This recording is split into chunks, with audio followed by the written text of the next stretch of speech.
Good evening, friend. You made it. Let your shoulders drop.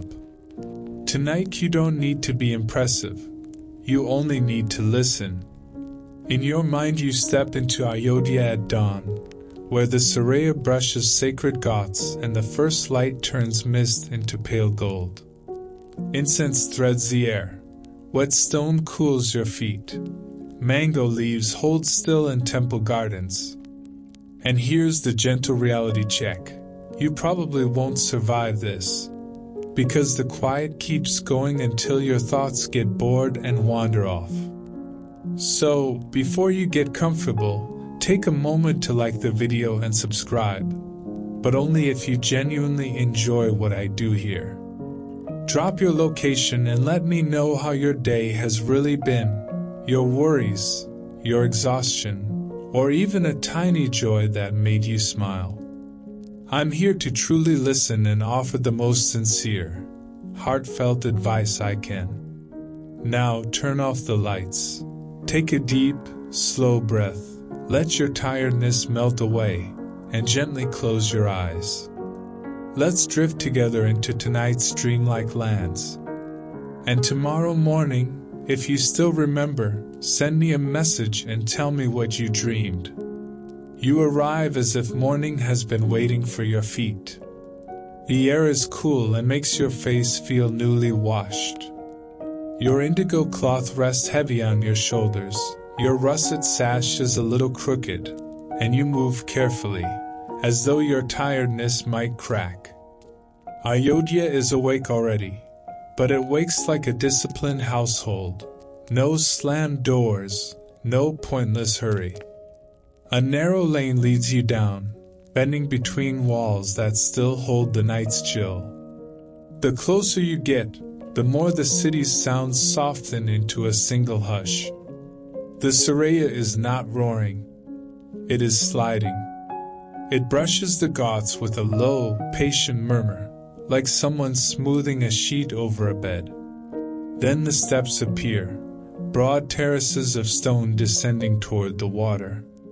The river is a moving ribbon under mist, with boats tethered along the edge like quiet punctuation.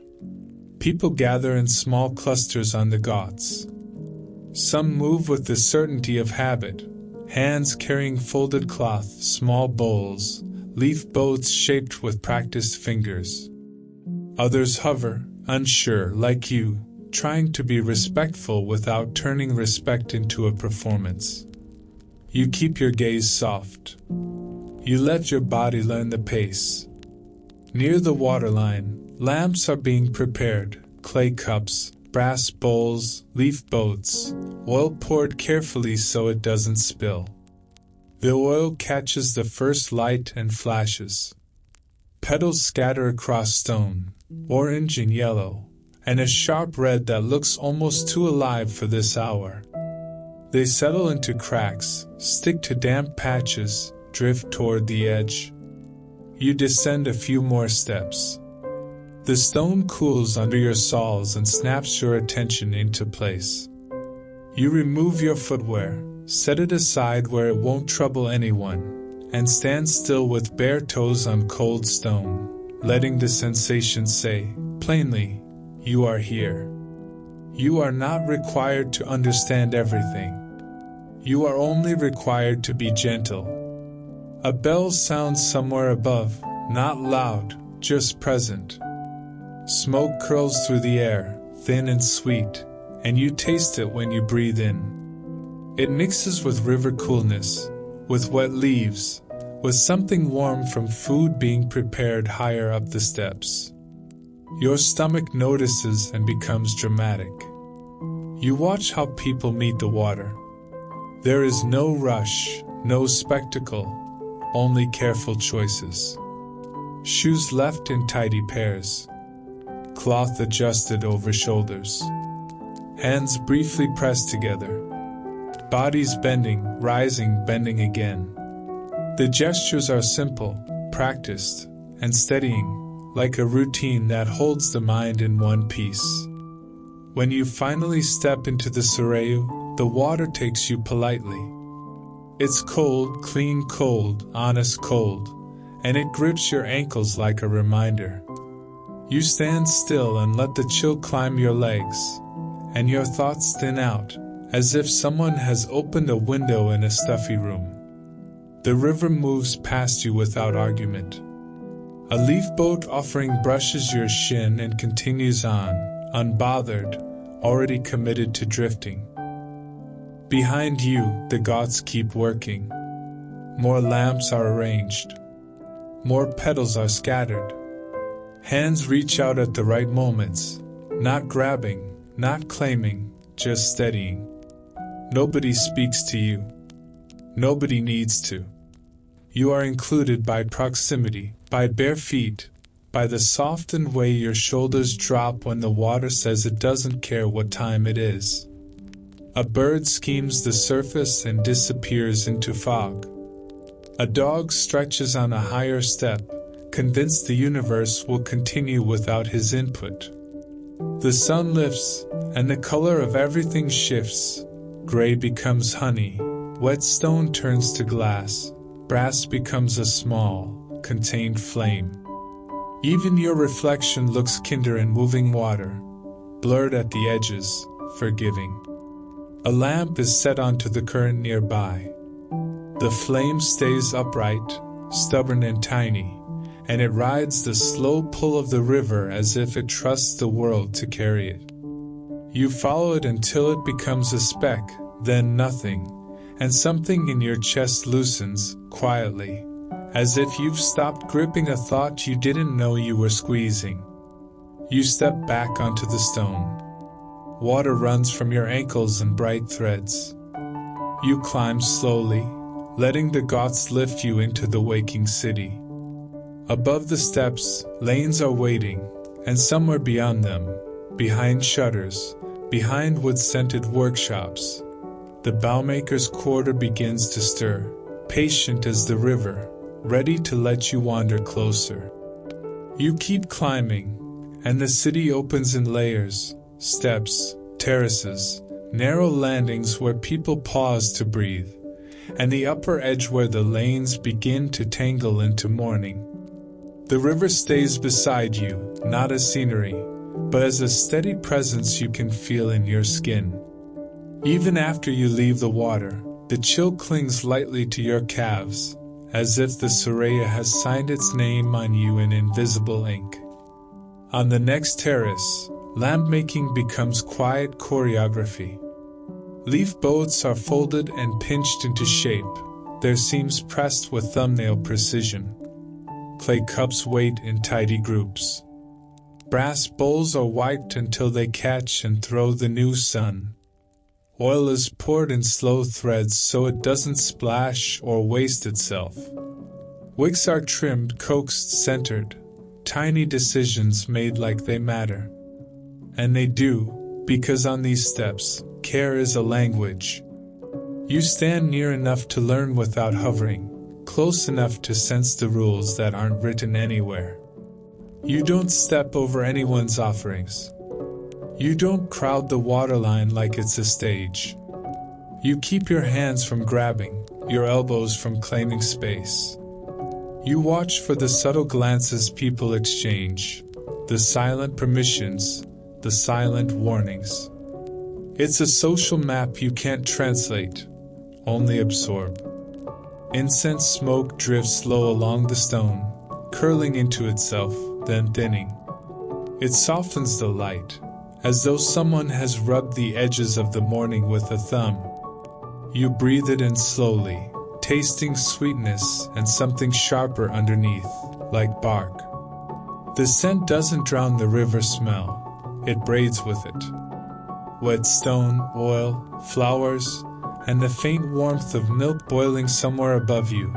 This is the first hour of Ayodhya, trying to be gentle. A line of people moves down toward the water, and you notice how their pace changes on the last few steps. It slows. It steadies. Nobody seems to be in a hurry to touch the river, even though they are obviously here for that. This is not a sprint. It's a meeting. You let the rhythm teach your body. You stop trying to look like you belong, because the moment you try too hard, you start taking up too much space. Someone sets a lamp afloat. The flame is small and almost insultingly fragile, and for a second you expect the breeze to end it. Instead, the flame leans, adjusts, and keeps going. The lamp drifts out, a warm dot on cool water, and you watch it until it joins other drifting lights. Tiny stars that have decided the river is a better sky. You start to understand that this is not one action but many layered actions happening at once. Some people bathe, hands scooping water overhead, water running down backs and clean sheets. Some people offer petals, rice grains, a careful tilt of oil. Some people simply stand with eyes lowered, letting the noise inside their skulls settle. Prayer isn't always loud here. Sometimes it's just the discipline of showing up and doing a small thing carefully. Your indigo cloth catches a faint breeze, and you tighten it around your shoulders. The russet sash shifts, still crooked, and you almost fix it, then decide to leave it.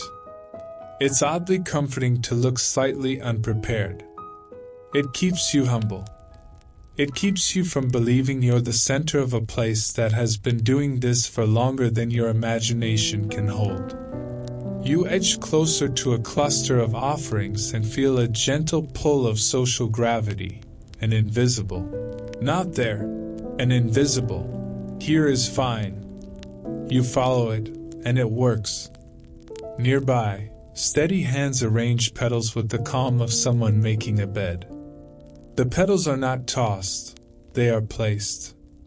A leaf boat is nudged a fraction to the left. A wick is straightened. There is no wasted motion, and you realize you have been living with far too much wasted motion.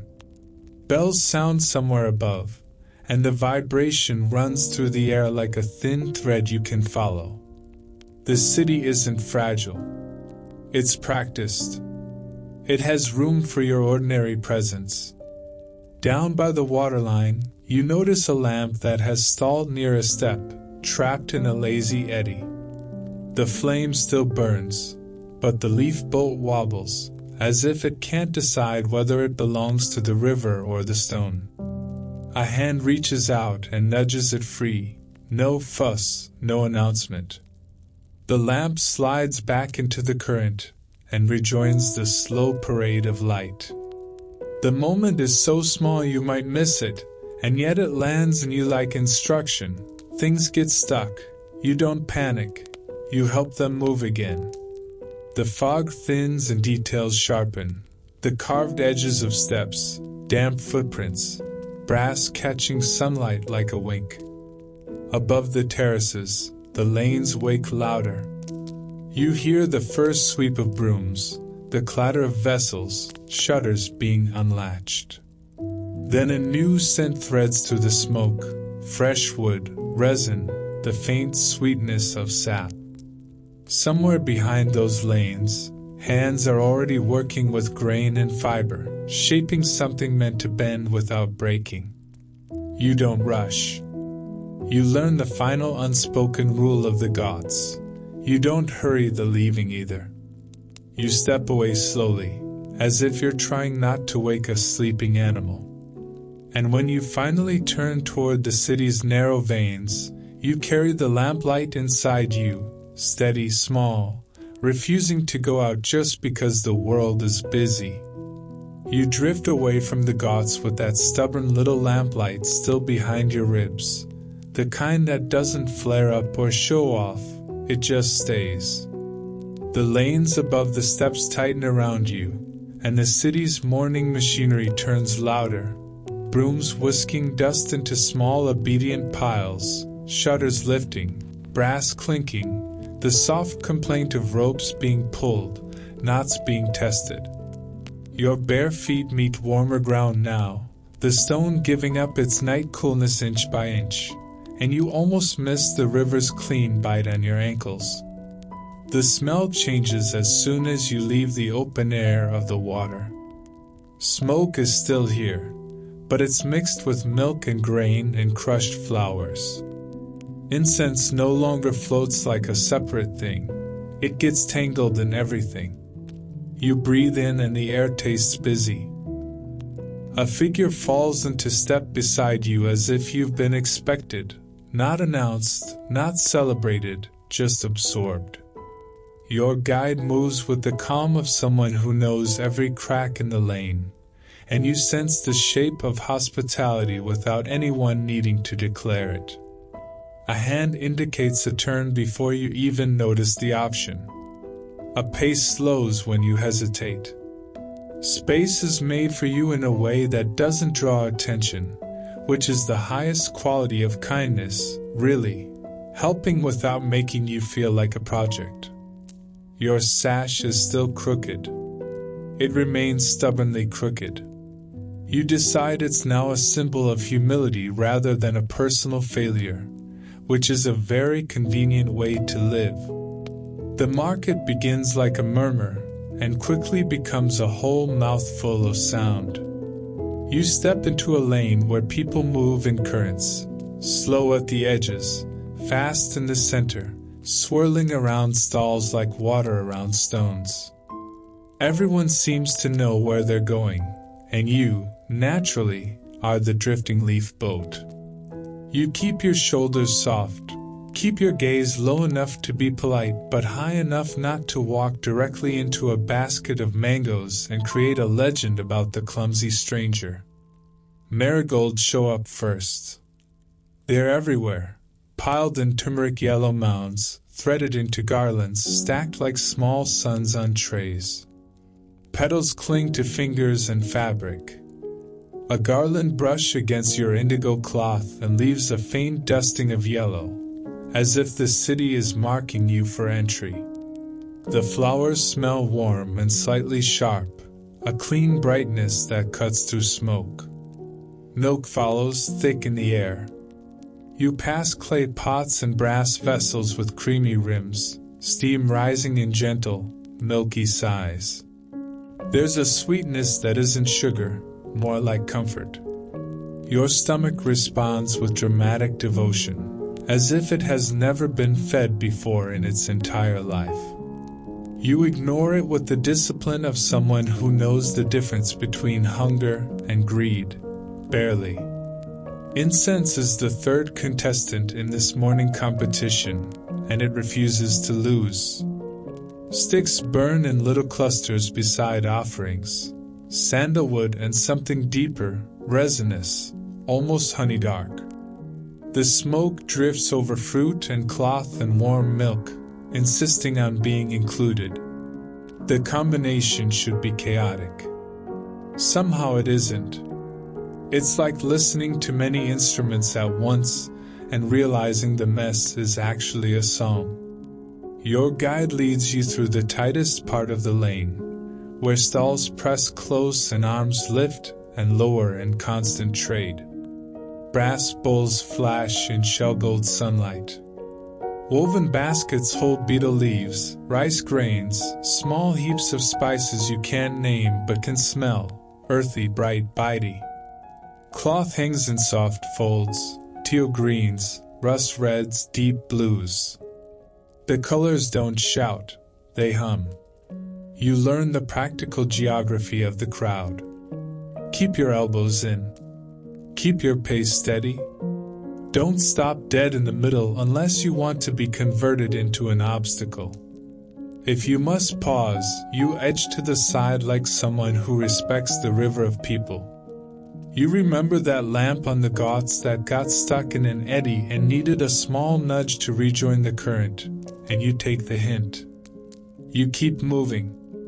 A cow ambles through with the confidence of an ancient ruler, and nobody challenges it. You flatten yourself toward a wall, holding your breath, watching the gentle swing of its tail. The crowd splits and reseals behind it, seamless as water. Your guide doesn't even blink. You, however, feel your dignity attempt to flee your body for a moment, then return when you survive. Somewhere above, a bell rings again, faint but precise, and the sound threads through the market like a guiding string. Your host follows it without thinking.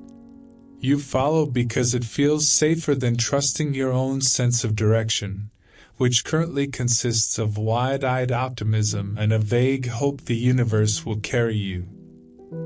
A small offering area appears, nothing grand, just a corner where hands pause. People touch fingertips to foreheads, set down flowers, straighten cloth. You don't imitate too loudly. You simply soften. You let the moment pass through you without grabbing it. Your guide lingers just long enough for you to breathe properly again, then moves on.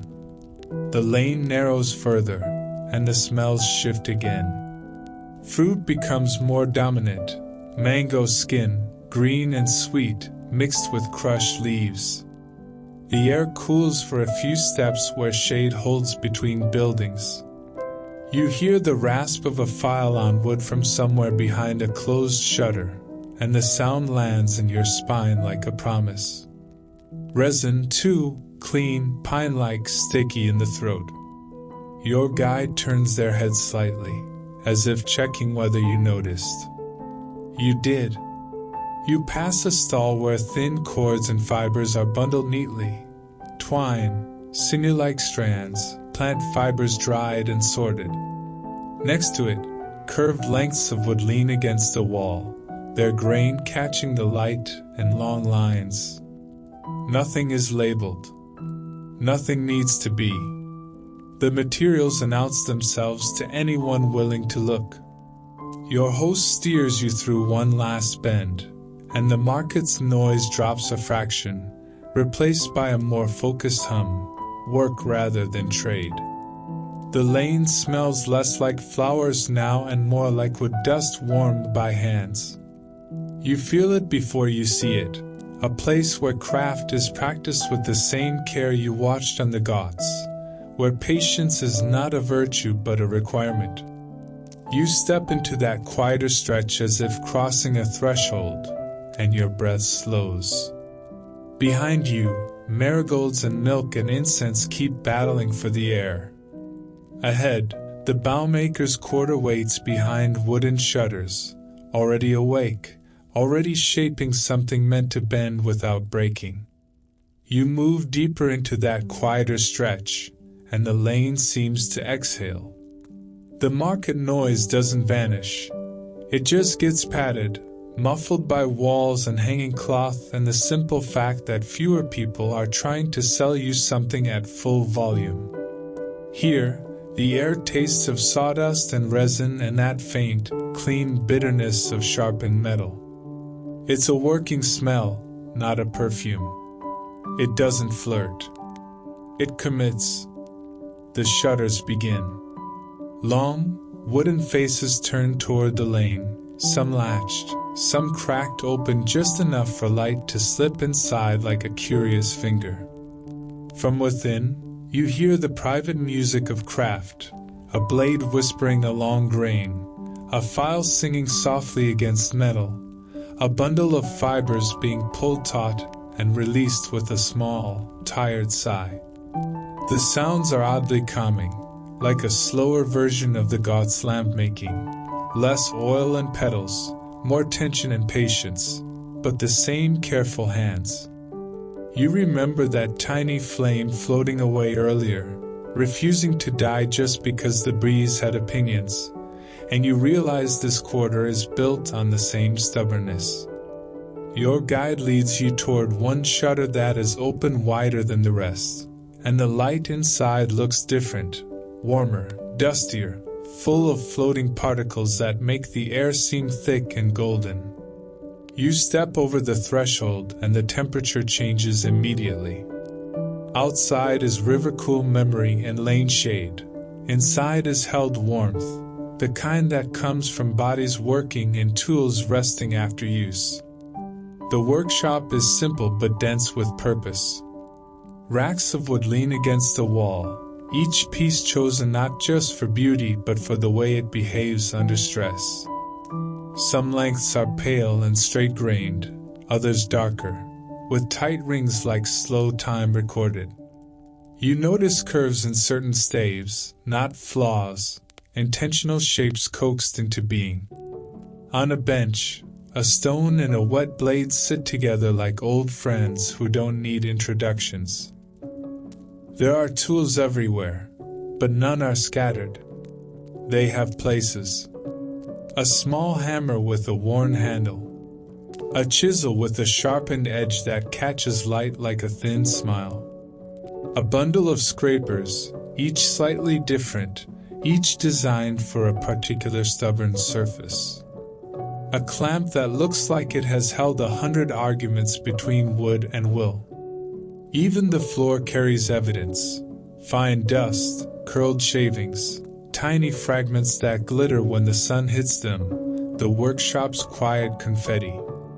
You're shown materials that don't look impressive until you understand what they become. Fibers bundled like hair, plant fibers, maybe, or tendon-like strands prepared for binding. Strips of hide that feel stiff now but will soften with warmth and work.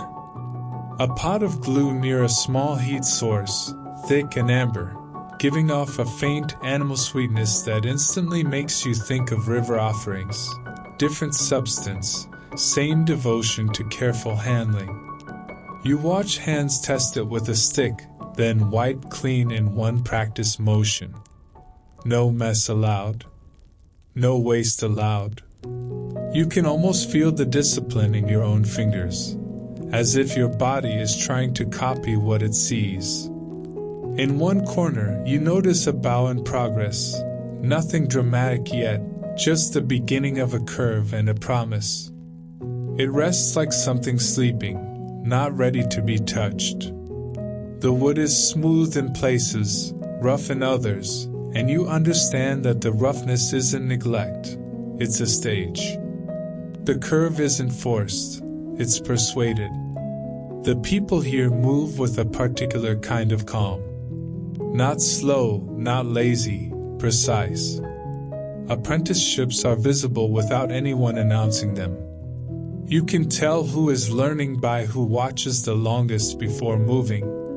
You can tell who is trusted by who is allowed near the delicate work. Some hands do the same motion again and again, and it doesn't look repetitive. It looks like building a language through repetition.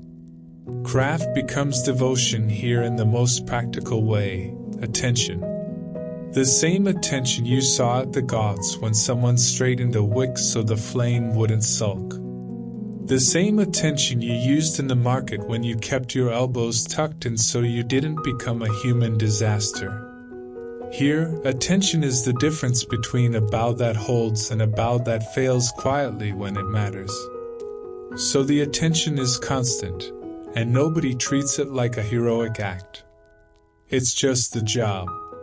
You're guided along the bench, and each station reveals another layer. One area smells sharply of resin, where a compound is prepared to seal and protect. Another holds fine cords, some twisted tight, some braided, some left loose like waiting thoughts. These are not decorative, they are muscle and tendon in string form. You watch them tested for stretch and snap back, the way you might test your own patience at the end of a long week. Pull, hold, release, see what returns to itself. There is a rhythm to the work that mirrors the river. Tension, release. Heat, cool. Bend, rest. You start noticing how often the makers pause. Not out of indecision, but out of respect for what the material needs. Wood needs time to accept shaping. Glue needs the right warmth. Fibers need to settle. Nothing is bullied. Everything is negotiated. It's oddly reassuring, like watching a world where force isn't the default answer. A shelf holds small offerings. Flowers drying in a shallow tray, a smear of yellow turmeric on a dish, a little oil lamp stubbed out, as if the workshop has its own private version of the ghats. You don't need anyone to explain it. The act of making here is not separate from the act of reverence. The bow is not just equipment, it is a line between story and skill, between the sacred and the practical. And you feel it in the way the room holds itself, as if even the dust is trying to behave. Your guide lets you linger on a set of bow staves laid out like chosen candidates. You notice small markings, subtle notches, faint pencil-like lines, tiny symbols made by a nail or blade. They're not decoration either, they're memory. A reminder of where to shave next, where to leave strength, where the grain might betray you if you get arrogant. You realize, with a slow internal wince, that arrogance is what gets you humbled in a workshop like this. The wood doesn't care who you are. The fibers don't care about your intentions. They respond only to what you actually do, how carefully you measure, how steadily you pull, how honestly you respect the limits. Outside, the lane continues its life. Inside, the craft continues its prayer. And you, still marked with faint marigold dust on your indigo cloth, stand quietly between them, ready to be shown not just what the bowmakers make, but how they become who they are, tool by tool, fiber by fiber. You don't leave the workshop right away. The lane outside can wait. Inside, the air is held warm by bodies, lamps, and the slow friction of tools against wood. Dust floats in the sunlight like quiet snowfall. You stand there, and you realize you've walked from river devotion to craft devotion without ever really changing your pace. A shallow tray rests on the bench with a lump of resin the color of dark honey. It looks innocent in the way sticky things always do, helpful, soft, and secretly determined to own you. The scent rises the moment you lean in, pine bright at first, then deeper, almost sweet, like sap remembering the tree it came from. You breathe it in and your mind goes strangely still, as if this smell has a key to a drawer you forgot existed. You touch it. The resin yields with reluctance, clinging to your fingertip as if it has opinions about personal boundaries. You roll a small piece between thumb and forefinger, and it warms, slowly, under your skin. It doesn't hurry to become workable. It becomes workable when it decides you're worth the effort. That is the first lesson, delivered without drama. Here, time is not a suggestion. It is the first ingredient. You wipe your fingers on a cloth and succeed mostly in spreading the problem. Now your fingertips shine faintly, tacky and sure, and the workshop has marked you as someone who has started. It's a different version of stepping barefoot into the sarayu, a small, practical surrender. You stop pretending you're just passing through. A practice stave is brought to the bench. Not the bow in progress resting like a sleeping animal in the corner. This one is meant for hands like yours, hands that still think confidence is useful. The wood is long and calm, its grain running in lines that tighten and loosen like breath. You tilt it toward the light and notice subtle changes, where the rings crowd together, where they open, where a faint wave hints at old wind or uneven growth. The grain is a map. If you don't read it, you don't get to brag about the outcome. A scraper settles into your hand. It's humble, curved metal with a sharpened edge that doesn't look impressive until it moves. Your first instinct is to grip it hard and muscle it through, the way you brute force a bad day. Your shoulders rise. Your wrists lock. The tool meets the wood and chatters, vibrating in protest. The sound is not loud, but it's sharp enough to sting your pride. You adjust. You loosen your grip. You lower your shoulders and let your elbows soften, as if you're trying not to wake the room. You shift the angle by a fraction and pull again. This time the scraper answers with a thin whisper, shhhh, and a pale shaving lifts and curls away, feather-light. It lands on the bench like a ribbon. You pull once more. Another shaving follows, smooth and clean. The difference is ridiculous. The wood didn't need force, it needed steadiness. You keep going in small strokes, and the rhythm becomes calming. Pull, whisper, curl. Pull, whisper, curl. It's the same kind of quiet choreography you watched on the ghats when someone centered a wick so a flame wouldn't sulk. You remember that lamp floating out on the river, upright, stubborn, no speech about it, and you try to copy that energy. You don't rush. You don't show off. You just keep the motion honest.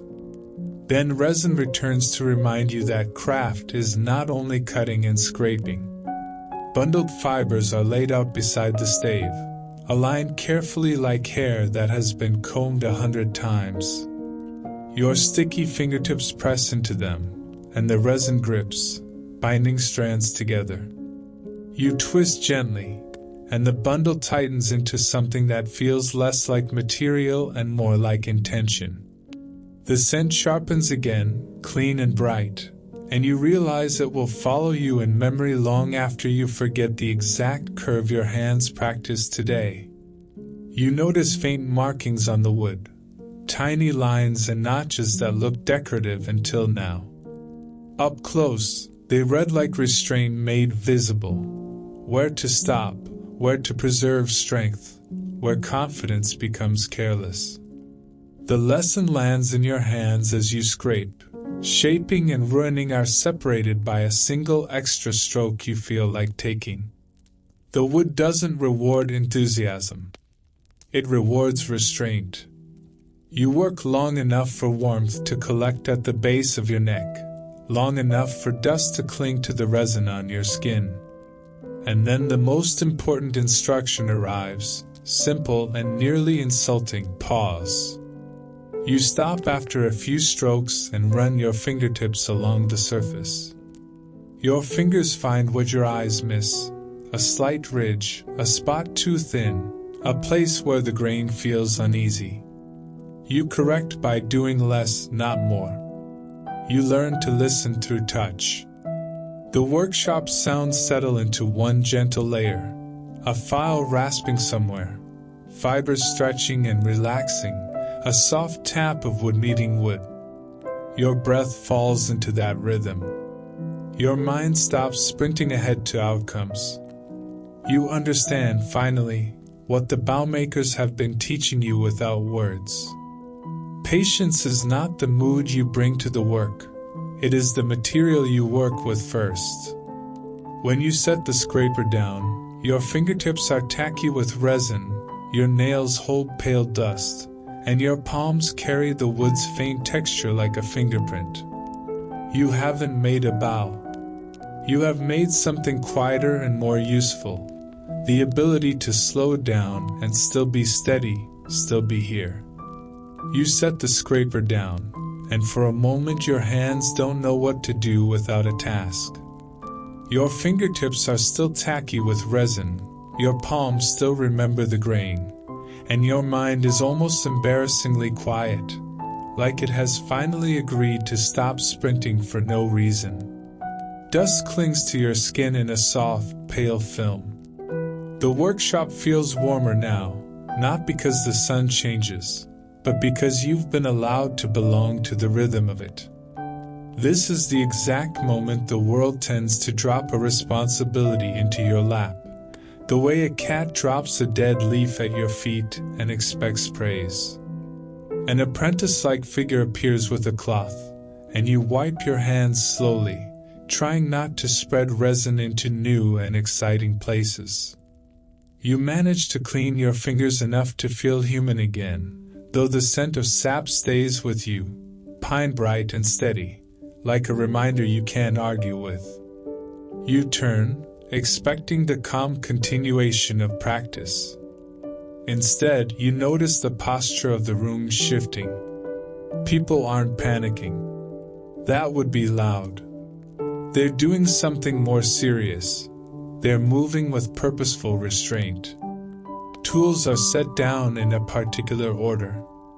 A bench is cleared as if making space for something that is not only physical, but important. A bow in progress is lifted from its resting place with hands that look practiced at being careful. It's not dramatic, no grand reveal, no theatrical moment, just a quiet consensus that this object deserves a certain kind of air around it. You drift closer and see it properly for the first time, though it carries a curve that looks inevitable rather than forced. The surface is smoothed where it needs to be, left rough where strength is still being negotiated. The limbs are not symmetrical in the way cheap things try to be. They're balanced in the way living things are. Along the tips, tiny wraps sit in place like neat bandages, waiting to be sealed. The bow is almost ready, which means it is at its most vulnerable. Almost ready things break hearts. A small packet is placed on the bench beside it.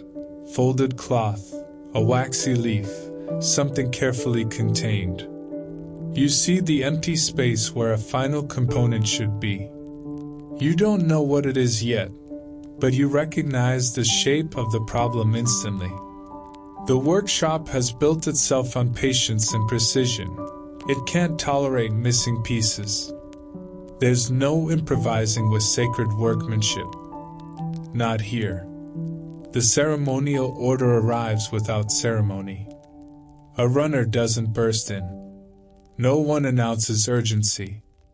Instead, an object is set down, a simple token, a strip of cloth marked in a way you don't need to interpret, a small offering-like bundle that carries intention.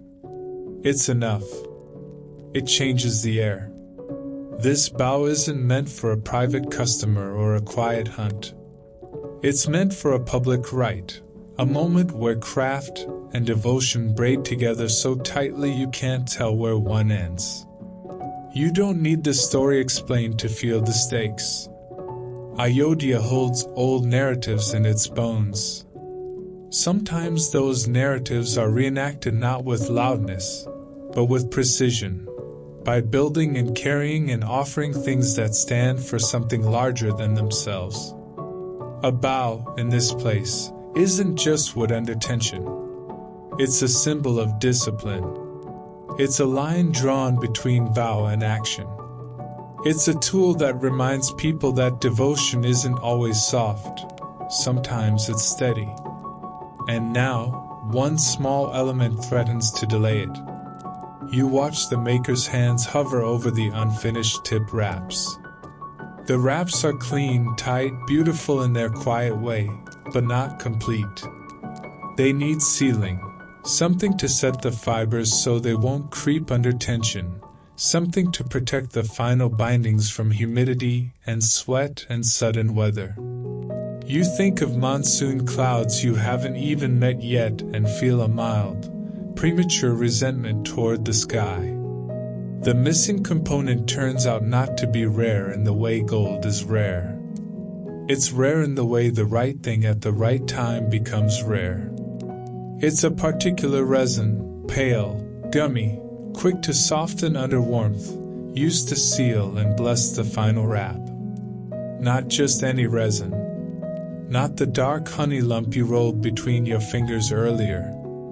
This one is temple approved, gathered from mango trees within a sacred garden, offered properly before it's used. The bow can be strong without it. But it can't be this bow, for this rite, without it. And in this quarter, close enough, is the fastest route to failure wearing a polite smile. You feel the soft pressure of trust turning toward you, and it's almost funny how it happens. You were just the outsider with crooked sash and resin-stained fingers. You were just practicing like a child learning to hold a spoon. Now the workshop's quiet urgency brushes your shoulder, and you realize you've been absorbed enough for someone to think maybe you can help. A small bundle of prepared fiber sits nearby, the bowstring material, already twisted and tested. You watch it stretch under careful hands and return to itself with obedient snapback. Everything is almost ready. Everything is waiting on that final seal, that final blessing, that final yes. It's ridiculous, really, how often life gets held hostage by the smallest missing thing. A single document, a single screw, a single line of code, a single lump of pale gum. Here, it's mango resin. You picture the temple gardens you scented earlier in the market, the green sweetness, the crushed leaf smell, the shade that holds coolness like a secret. You picture bark that might weep resin after heat, small beads caught in creases of trunk, sticky and stubborn. You also picture bees who will absolutely disagree with your presence, and monkeys who will consider your entire body a suggestion rather than a fact. Still, the thought feels oddly calming. A simple quest. A clear need. No debates. Just go, gather, return. The makers secure the bough back into its careful resting position, as if protecting it from impatience itself. The bench is cleared again. The token remains, quiet and non-negotiable. You glance down at your hands, cleaner now, but still carrying the scent of resin, and you understand the unspoken assignment settling on you with gentle weight. You step toward the doorway, toward the lane, toward the green promise of mango shade, carrying the kind of urgency that doesn't shout. It simply walks faster, and tries not to slip on its own devotion. You slip back into the lane with the soft urgency tucked under your ribs, the kind that doesn't demand attention but still changes your stride. The workshop air clings to you, wood dust, warm resin, the faint bite of sharpened metal, until the street's smells begin to override it. Outside, the day has moved forward without waiting for you. The light is less delicate now, brighter, more honest about heat. Shadows sharpen. The stones underfoot feel warmer, like they've been storing sunlight for this exact moment. You keep your shoulders low and your pace steady. You do not sprint. You are not in a race, you are in a city. Running would only create drama, and drama is what you're trying to avoid. Besides, the ground is uneven, and you have no desire to become the story people tell later about the visitor who tried to hurry through devotion and met the steps face first. The lane bends toward greenery. You know you're close to the mango temple gardens before you see them, because the air changes first. It cools, a fraction, and smells like crushed leaves and sap and fruit skin, the green sweetness of mangoes not yet fully ripe. The market's incense and milk fade behind you. Ahead, birds make quick decisions in the branches, and the sound of leaves begins to layer over the city's hum, softening it. The entrance appears in a way that feels both obvious and hidden. A small threshold of stone, a shift in shade, and suddenly the world is greener. Trees rise overhead, their leaves making a roof that filters sunlight into scattered coins.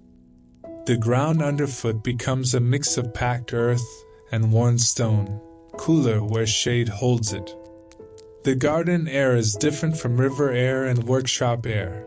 It's alive in a restless way, full of tiny movements, bees, ants, birds, and the quiet traveling of fragrance from blossom to nose. You slow automatically. Partly because the shade feels like mercy, partly because everything here seems to require a softer approach.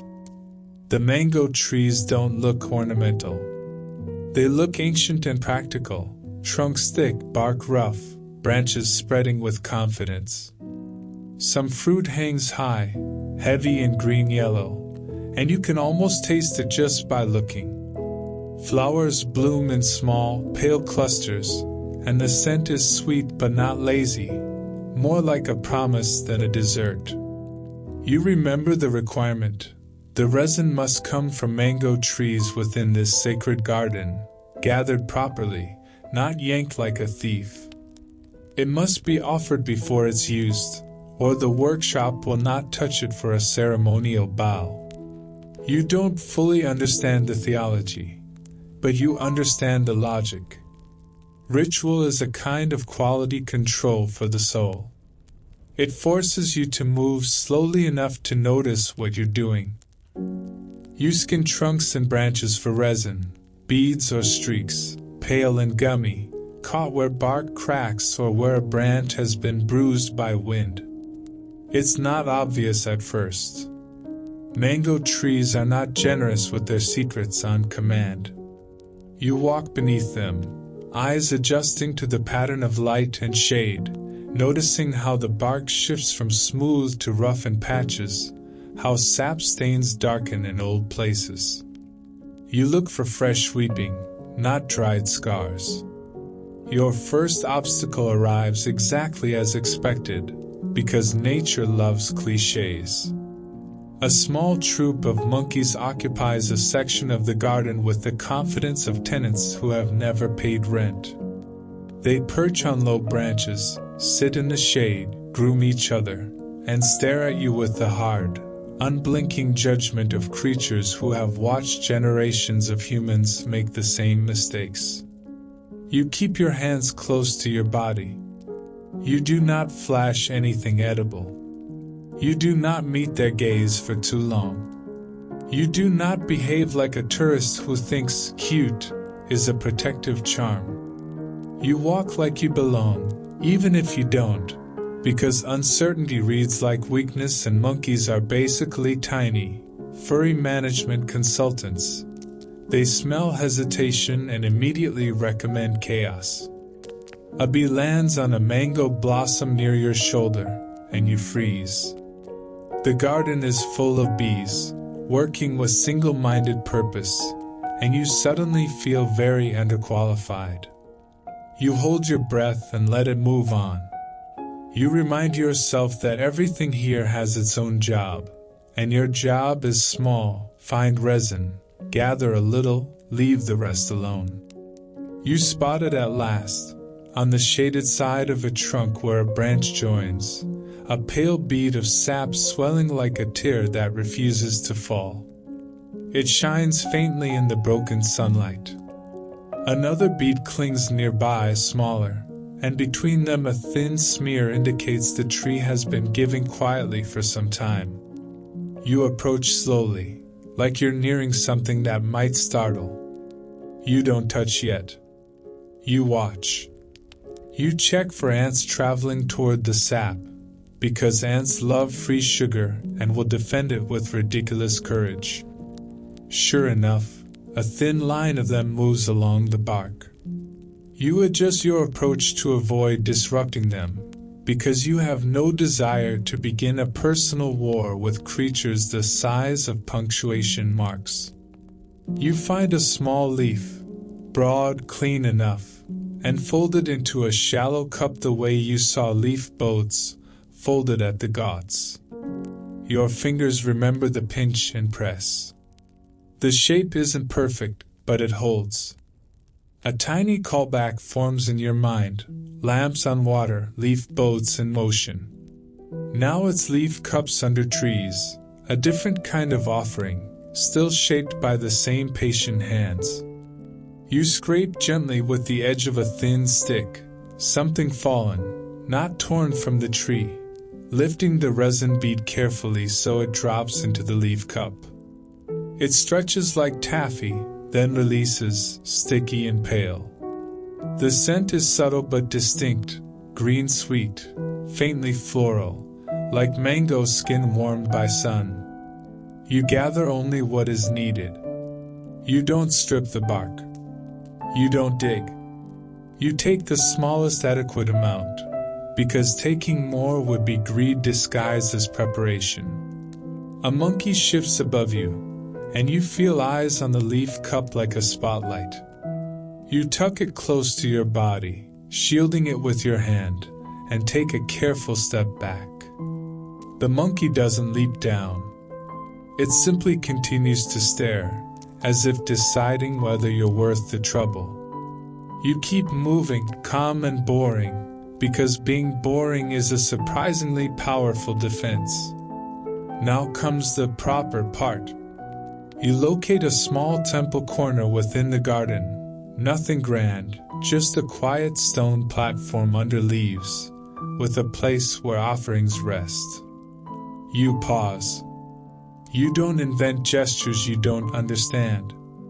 You simply bring the leaf cup close, breathe once, and set it down with care, letting the act itself be respectful. You wait a moment, long enough to feel the gardens hum around you, bees, leaves, distant bells, and you let your urgency soften into gratitude. When you lift the leaf cup again, the resin sits inside like a small, pale jewel. It is still sticky. It is still humble. But it has been gathered with attention, carried with restraint, and offered with quiet respect. That, you realize, is the real requirement. Not the resin itself. The way you move while you gather it. You turn back toward the lane, the shade behind you, the workshop ahead. The leaf cup is light in your hand, but it feels heavier in meaning. You walk carefully, because the last thing you need is to trip and smear sacred mango resin down your indigo cloth like a very earnest mistake. And somewhere behind you, the monkeys resume their grooming, unimpressed, while the mango leaves keep filtering sunlight into scattered coins, as if the garden has already forgotten you, and that, oddly, feels like approval. You step out of mango shade and back toward the lanes with the leaf cup held like a secret that could melt. The resin sits pale and sticky, smelling green sweet, and you keep your hand cupped over it as if you're shielding a candle flame in daylight, because fragile things don't care what time it is.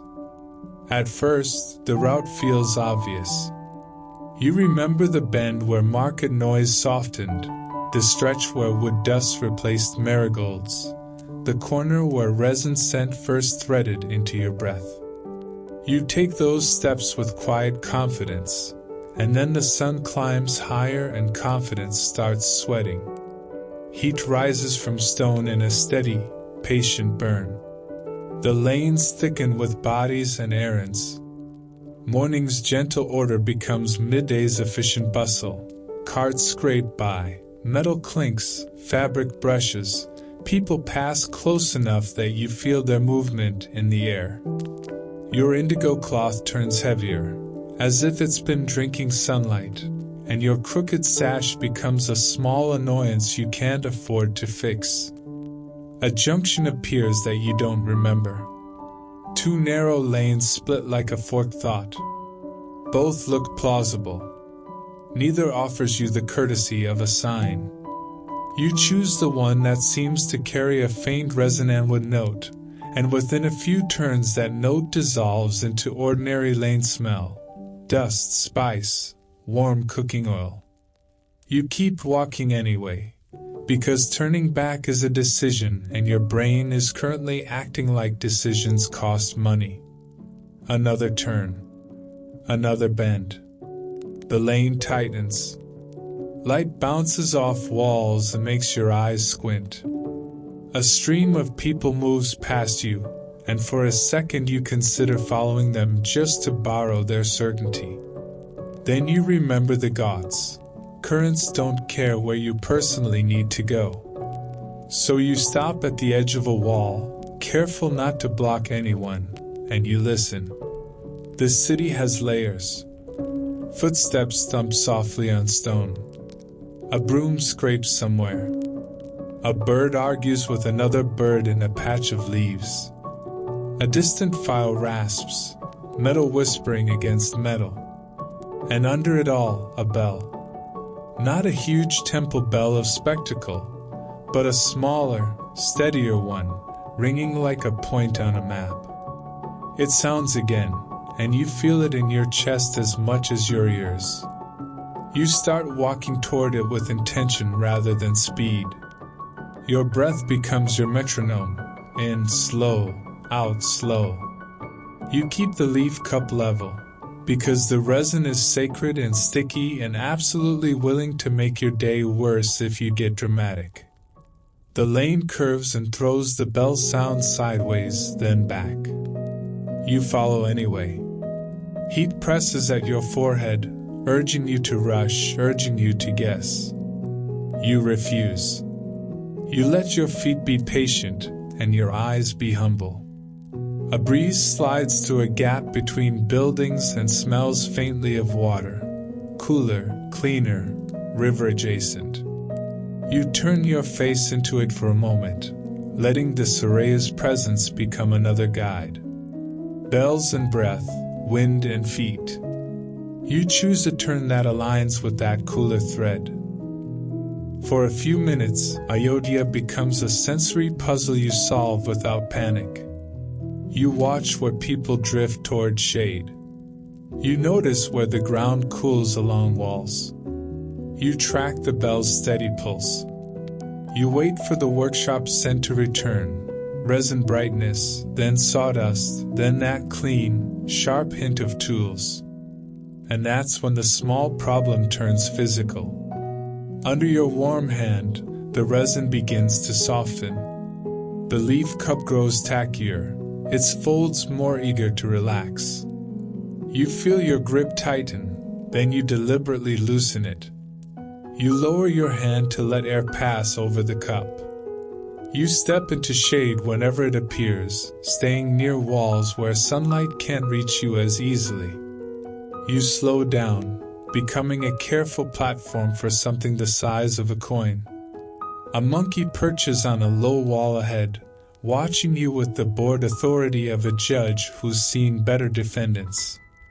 You don't stare back. You keep moving, calm and uninteresting, and the monkey decides your little leaf cup isn't worth the effort. Your dignity survives again quietly, like that lamp flame that refused to die for no good reason. The bell rings closer now. Another corner, and the air changes. Resin returns, clean and pine bright, mixed with warm wood dust. The rasping file sound sharpens into something unmistakable. Your shoulders drop in relief so fast you almost laugh. Time does strange things when you're anxious. It makes a few turns feel like a pilgrimage. You catch sight of familiar shutters, long wooden faces, some cracked open, sunlight spilling in like dust gold. The lane's bustle thins into the focused hum of work. Scrape, rasp, gentle tap. You recognize the rhythm the way you recognize a friend's footsteps without seeing them. At the workshop threshold, you pause for half a breath, matching your pace to the room's calm before you cross back in. The leaf cup is still intact. The resin is still there, pale and obedient, softened but safe. You've carried it through heat and confusion, guided by bells and the river's cool whisper. You step inside with the smallest, calmest triumph, like nudging a drifting lamp back into the current before it can stall again. Inside, the same-held warmth wraps you. Dust floats in the sunbeam. The glue pot gives off its amber, animal-sweet breath. You keep your hand steady, guiding the leaf cup forward, and the room's attention settles, quiet, grateful, precise. You hold the leaf cup out as if it contains a shy animal, and the workshop receives it with the same careful hands that receive everything here. The resin is checked, not with suspicion but with respect. A quick look at color, a light touch to confirm texture, a small inhale to confirm it carries the garden's green sweet note rather than the darker, pine-heavy resin used for other jobs. A quiet nod passes between the makers, and the air loosens. Not celebration, just relief, the practical kind that allows the next step to exist. The bow in progress is brought back to the cleared bench. Its curve seems more present now, as if it's listening.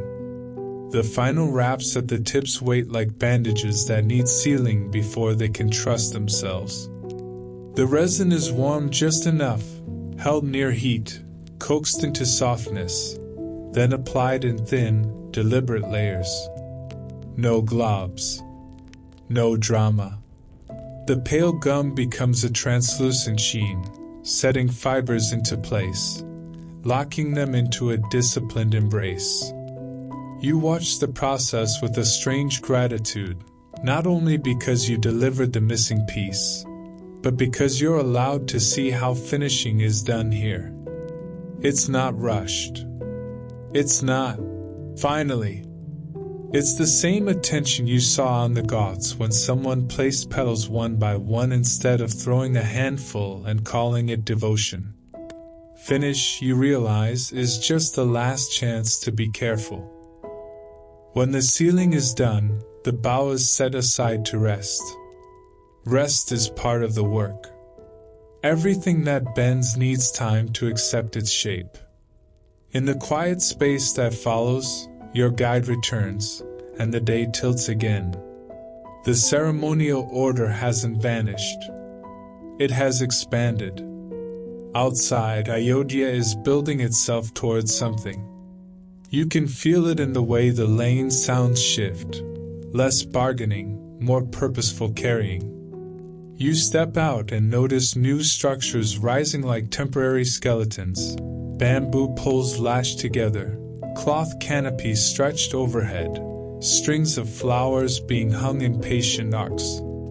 The city is growing scaffolds for a festival or procession, and those scaffolds are being assembled with the same precision you saw in the workshop.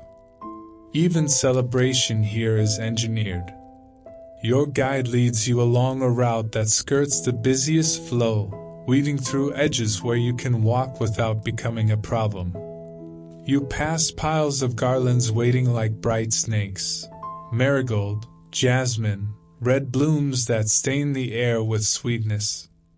You pass baskets of small lamps, clay cups nested together in stacks. You pass bundles of cloth, teal, saffron, deep indigo, folded and lifted as if cloth itself is a sacred tool. Then your assignment changes. Not because anyone speaks it aloud, but because a set of objects is placed into your arms. They are fragile supplies meant for the coming rite, thin, leaf-wrapped bundles, a small tray of wicks, perhaps a packet of powdered pigment or turmeric, all of it light but alarmingly delicate. The kind of items that are fine in calm weather and become disasters the moment the sky has opinions. You accept them with both hands, instinctively steadying your breath. Your guide watches you, then continues walking, clearly assuming you won't drop them. This is either trust or a very polite test. Either way, you choose to pass. The sun is bright, and for a while it feels safe. You move under canopies, through patches of shade, careful not to bump into anyone. You learn a new kind of navigation, not just finding your way, but protecting what you carry. You keep the tray level. You move slower through crowded points. You angle your shoulders to slip between bamboo poles without scraping. You become, briefly, a human vessel, and it forces a certain dignity on your posture. But Ayodhya, like all places that understand stories, doesn't let you get too comfortable. You notice it first as a shift in light, not the gradual warmth of noon, but a sudden dimming, as if someone has pulled a veil over the sun. Shadows soften, colors dull. The air thickens. A breeze arrives that isn't cooling, it's loaded. It smells like wet earth before the wet earth is wet. You look up through a gap in canopy and see clouds gathering, dense and gray, with edges like torn cloth. The city responds before any raindrop falls. People move faster, not panicked, just efficient. Someone yanks a rope to tighten a canopy. Someone pulls a cloth sheet higher. Vendors cover baskets with tarps. A child is scooped up and moved into shade. It's all very practiced, as if the monsoon is an old neighbor who stops by uninvited and everybody still sets the table. Your guide turns, and you realize you're now the weak link in this practice response, because you're holding fragile things with no built-in roof. You adjust your grip and move toward thicker shelter, threading between poles. The tray wobbles once, then steadies. You feel your shoulders tighten and deliberately loosen them. Tension makes hands clumsy. You've already learned that in the workshop. A first drop lands on your wrist, cool and heavy. Then another. Then three at once, like the sky deciding subtlety is overrated. The scent of dust turns into the scent of rain, immediate and honest. The sound starts as tiny taps on cloth canopies and bamboo poles, then grows quickly into a dense, steady drumming. Now the real problem arrives. Water is coming, and your supplies cannot get soaked. Wicks become useless. Powder clumps. Leaf bundles soften and tear. Everything you carry is about to turn into a soggy, humiliating apology. You duck under a canopy, but wind pushes rain sideways. You move again, trying to find an angle where the downpour can't reach. People pass close, dripping, focused on their own tasks. No one can stop to fix your problem for you. This is your tiny crisis, delivered gently, but firmly. You glance around and spot a stack of broad banana leaves under a stall awning, kept dry for wrapping and serving. Without thinking too much, because thinking too much wastes time, you slide toward it, still under shelter, and lift one leaf carefully. It's wide, waxy, built for this. You drape it over your tray like a roof, folding edges down to shield the contents. Water beads and runs off, obedient. You use another leaf to reinforce the sides, pinching folds like you did with leaf boats at the ghats, like you did with the mango resin cup in the garden. Your hands remember. Your hands know. Rain drums harder. Your indigo cloth darkens with damp. But under the banana leaf roof, the wicks stay dry. The bundles stay intact. The powder stays powder. Your breath releases a slow, relieved exhale. You stand there for a moment, listening to the rain on leaves, bamboo, cloth, an accidental percussion that feels strangely soothing. You almost forget you're in charge of anything at all. Then the guide shifts, and you move with them again, carrying your protected supplies through the wet city, a careful guardian of small things. And somewhere inside you, that tiny lamplight from the gods glows again, steady, stubborn, refusing to go out just because the sky decided to be dramatic. The rain doesn't end politely. It commits. The sky pours as if it has been saving up grievances, and the city accepts it with practiced efficiency. Tarps tightened, cloth pulled, baskets covered, feet moving faster on slick stone.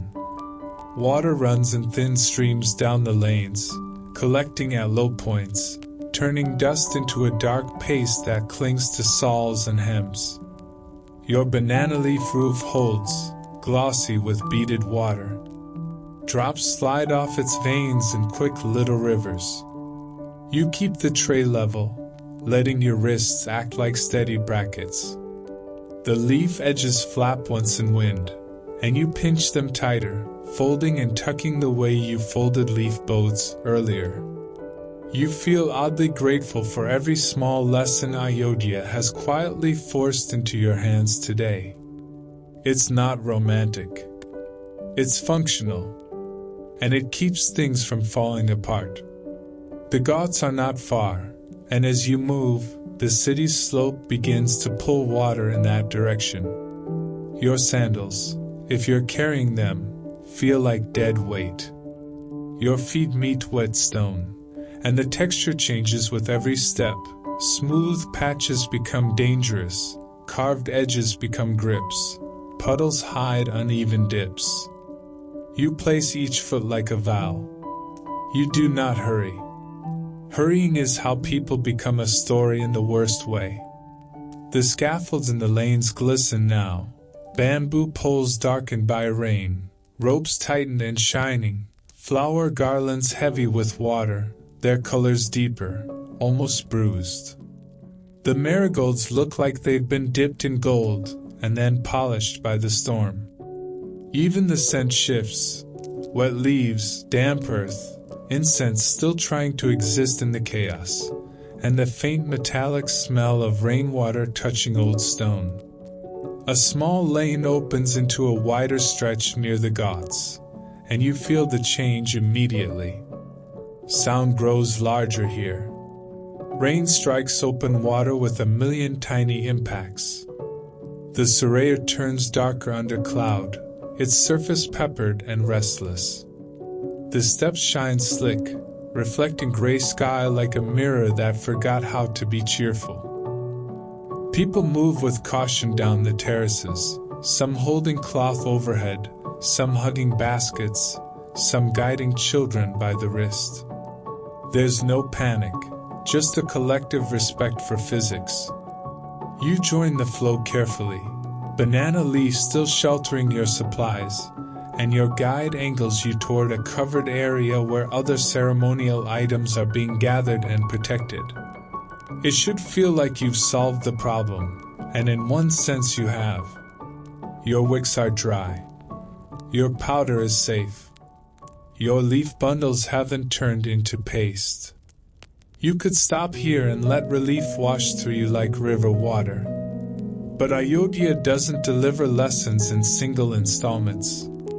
It stacks them. A gust of wind comes in from the river, harder than the others, and it hits the banana leaf roof at an angle. The leaf bucks once, just once, and the tray tilts a fraction. That fraction is enough for a small clay lamp, tucked among the supplies, to shift and slide. You feel it move too late.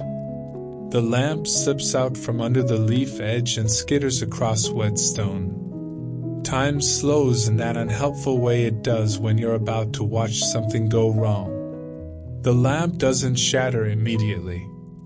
It spins, wobbling, then catches an edge of a step and rolls again. You lunge, not wildly, because wild is how you slip, but with controlled desperation, reaching out as if your arm could extend the laws of friction.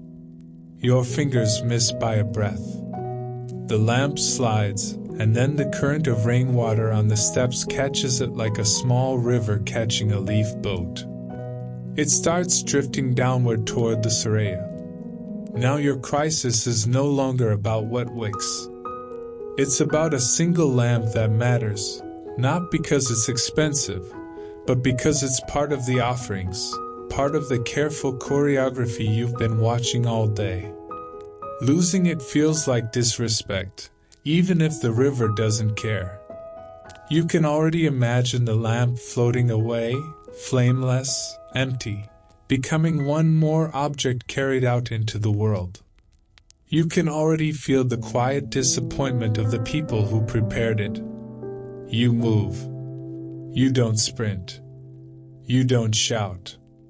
You descend the steps with careful speed, shoes forgotten, focus narrowed to the lamp's small, stubborn movement. Rain slicks the stone, and you keep your center low, knees bent slightly, like someone crossing a stream on stones. Your banana leaf roof and the tray are now a problem. You can't chase with your hands full. So you do something that feels both risky and weirdly calm.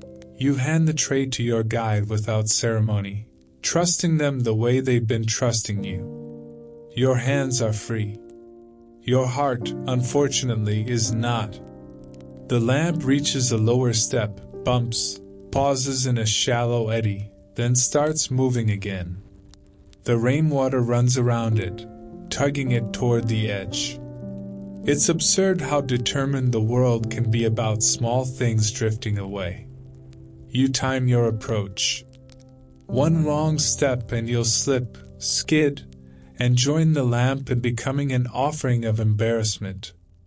You place your foot carefully on a carved edge, grip with toes, shift weight slowly. Another step. Another.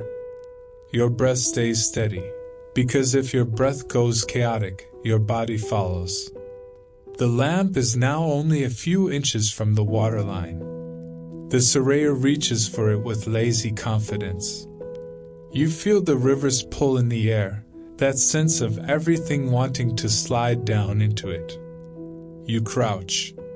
Rain runs down your sleeves. Your indigo cloth clings to your arms.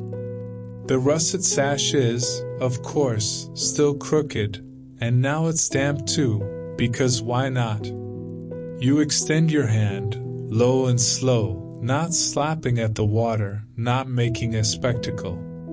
Your fingers skim the stone, then close gently around the lamp's rim. It's slick.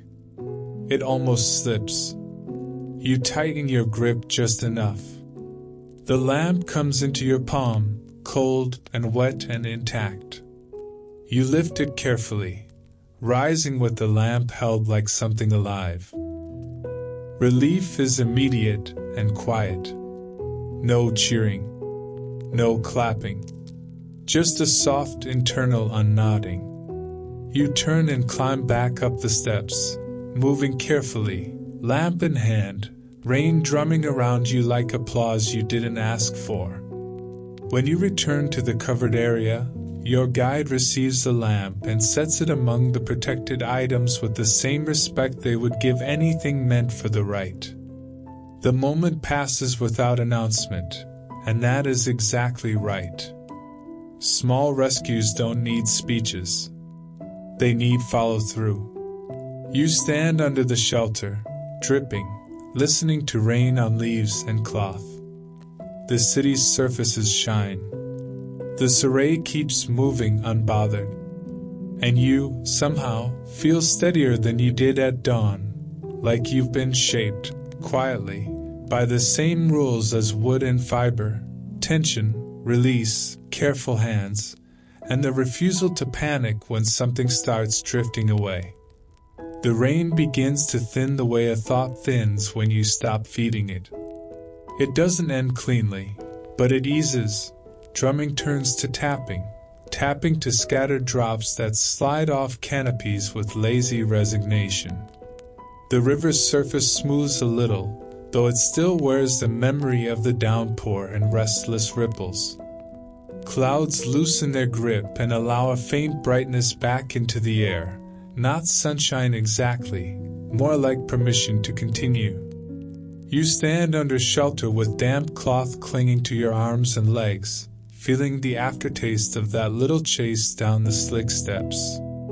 Your body holds a quiet tremor, not fear, not excitement, just the leftover electricity of having had to be alert. You breathe slowly until it fades. Around you, people resume their careful tasks. Items are unwrapped, checked, dried. Wicks are inspected like precious threads. powder is tested to make sure it still pours instead of clumps. The recovered lamp is set among its companions, intact, as if nothing dramatic ever happened. And yet your attention keeps snagging on the lamps. Even in the gray light after rain, they look different on the ghats. Small bowls of potential, waiting to become points of flame. They're humble objects, but here they carry so much weight, offering, remembrance, continuity. The city has built scaffolds, tightened ropes, protected supplies, and still, at the end of it, the whole moment can depend on a tiny wick that either catches or refuses. As the hour shifts toward evening, you find yourself drifting back toward the waterline with the others. The terraces have been swept again where rain left debris. Petals cling to stone in wet clusters. The air is cooler now, washed clean, and incense begins to rise stronger again, reclaiming its place. If the rain was a big wet interruption, the return of incense feels like the city saying, gently, yes, we're still doing this. A fresh set of offerings is prepared. Leaf boats are folded anew, because the old ones softened in rain. Hands work faster now but not sloppily, like musicians who can play quickly without losing the melody. Oil is poured. Wicks are set. Tiny flames are coaxed into being under shelter before they're released to the open air. You keep to the edges, where you're less likely to bump, less likely to become a walking catastrophe. Still, you are close enough to see the sequence. Light, then float. Light, then float. Each lamp is placed on the water like a careful thought being let go. The surveyor receives them and carries them outward, steady and indifferent, which is exactly what a river should do. For a while, everything holds. Lamps drift in thin lines, then spread, then gather again where currents meet. Their reflections tremble on the surface, a second world made of light and water. People watch without needing to speak. The ghats don't demand applause. They offer stillness. Then your eye catches one lamp drifting oddly close to the steps again, caught in that same lazy eddy you noticed earlier in the morning. The flame is alive but leaning, and the leaf boat wobbles, uncertain. It's not the dramatic slip you chased during the storm. It's a quieter danger, a lamp that might tip and drown, not because anything violent happens, but because small currents are stubborn. You feel the impulse to step in, because you've already practiced being the person who nudges things back into motion. But you hesitate. This isn't your lamp. This isn't your role. You don't want to be the outsider who thinks good intentions give you permission. So you wait. And because the world loves small patterns, you watch a hand reach out, someone who belongs here, someone who has done this 1,000 times, gently nudging the lamp free with the edge of a stick. The lamp slides back into the current and rejoins the drifting line, flame upright again. You exhale, and in that breath you learn something subtle. Sometimes you help by not inserting yourself. Sometimes the most respectful thing is to witness the expertise of others and let it happen. It's a lesson that feels like it should be obvious. But your day has been full of not obvious things. As more lamps are released, the river begins to look like it's wearing a necklace of fire. Not bright enough to be harsh, just enough to be hypnotic. Your eyelids feel heavier. The rain-washed air, the steady movement of water, the low bell sounds, everything conspires to soften you. And then it happens again. A lamp drifts farther than the rest, out toward a darker channel, and the flame flickers hard. Wind worries at it. The wick sags. The lamp hesitates on the boundary between staying lit and surrendering. You track it with your gaze, feeling an almost ridiculous concern. The lamp is small. The river is vast. And yet the idea of that flame going out feels like losing a tiny promise. You can't fix it. Nobody can fix it from here without making a scene. The lamp drifts, flickers, steadies, flickers again. You hold your breath as if your lungs could protect it. The flame leans, then, against your quiet expectation, it holds. It becomes a steady dot again, and the lamp slides onward into the darker stretch, carrying its light where you can no longer follow. You realize your shoulders have been tense, and you let them drop. The lamp's stubborn survival feels like a private gift, like the river offering you a small wink. Yes, even fragile things can keep going. Above the ghats, the city hums with preparation. Somewhere, the bow rests in the workshop, sealed with mango resin, waiting for its own moment. Here by the Sarayu, lamps continue to drift, and you stand in the softened evening air, letting the moving lights teach your nervous system how to be quiet again. You don't need to do anything dramatic. You only need to keep watching, breathing, and letting the river carry small flames into the dark without you chasing after them. The lamps drift until the river starts swallowing their reflections, and you let that be enough. You step back from the waterline with damp hems and quieter thoughts, as if the Soraya has rinsed the day's noise from your skull. The ghats keep their careful rhythm behind you, but another rhythm is waiting in warm shade, wood, fiber, patience. The lanes toward the bowmaker's quarter are cooler after rain. Stone smells clean. Flowers smell bruised. Your indigo cloth dries in uneven patches, and your russet sash stays crooked, loyal as ever. When you reach the shutters, the workshop light has softened to amber. Dust floats in slanted sunbeams, and resin threads the air with that steady, pine-bright calm. Inside, the bow rests like something finished in the quiet way finished things are, not flashy, just settled. The pale mango resin has set over the final wraps at the tips, sealing fibers into place with a thin, translucent skin. Testing happens near the doorway, where the river air can reach. The Soraya's breath slides in cool and slightly biting, and you understand why. Humidity is a truth teller. What behaves in dry warmth can grow honest opinions by water. If this bow is meant for a rite close to the river, it must hold itself together in the river's presence. The string is checked and prepared with the same care people give lamps before they're released onto the current. No phrase, no uneven twist. The loops settle into the knocks. The bow is braced with a motion that looks effortless only because it's disciplined. The limbs flex. The string tightens into its line. Your hands are guided into position. You don't grab, you support. The grip is smooth, slightly warm from other palms, and the river air cools your knuckles. Your heart tries to turn this into a personal drama. You ignore it and breathe the way you breathed at the ghats, slow in, slower out.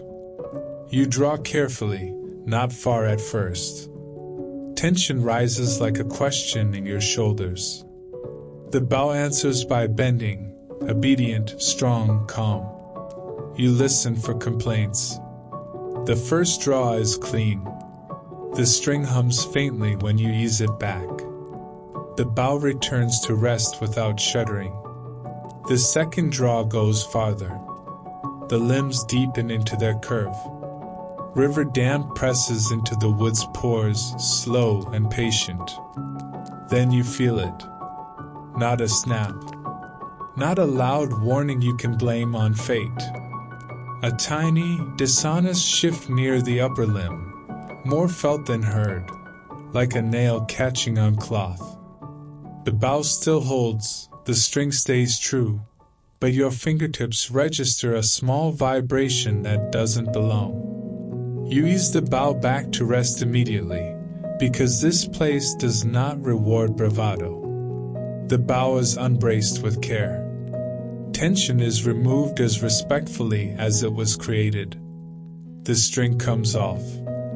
The limb is examined under slanting light, by angle and touch, until the flaw stops pretending to be a shadow. There it is, a hairline line along the grain, so thin it almost looks polite. Not deep yet, but honest enough to matter. The kind of thing that waits until the worst possible moment to become brave. Shame tries to arrive, uninvited, entitled, asking to sit in your chest. You refuse to serve it.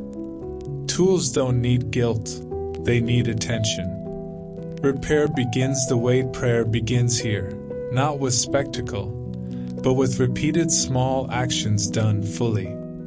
The area around the line is cleaned, just enough, never too much. Dust is brushed away. The wood is warmed gently so fibers relax instead of fighting. A clamp is positioned like a careful embrace, bringing the line back into unity without crushing it. Adhesive is prepared, amber, warmed to the exact willingness it needs. The adhesive is worked into the hairline with something fine and patient. Excess is wiped away immediately. The clamp tightens a fraction, then stops, because stopping at the right moment is the whole discipline.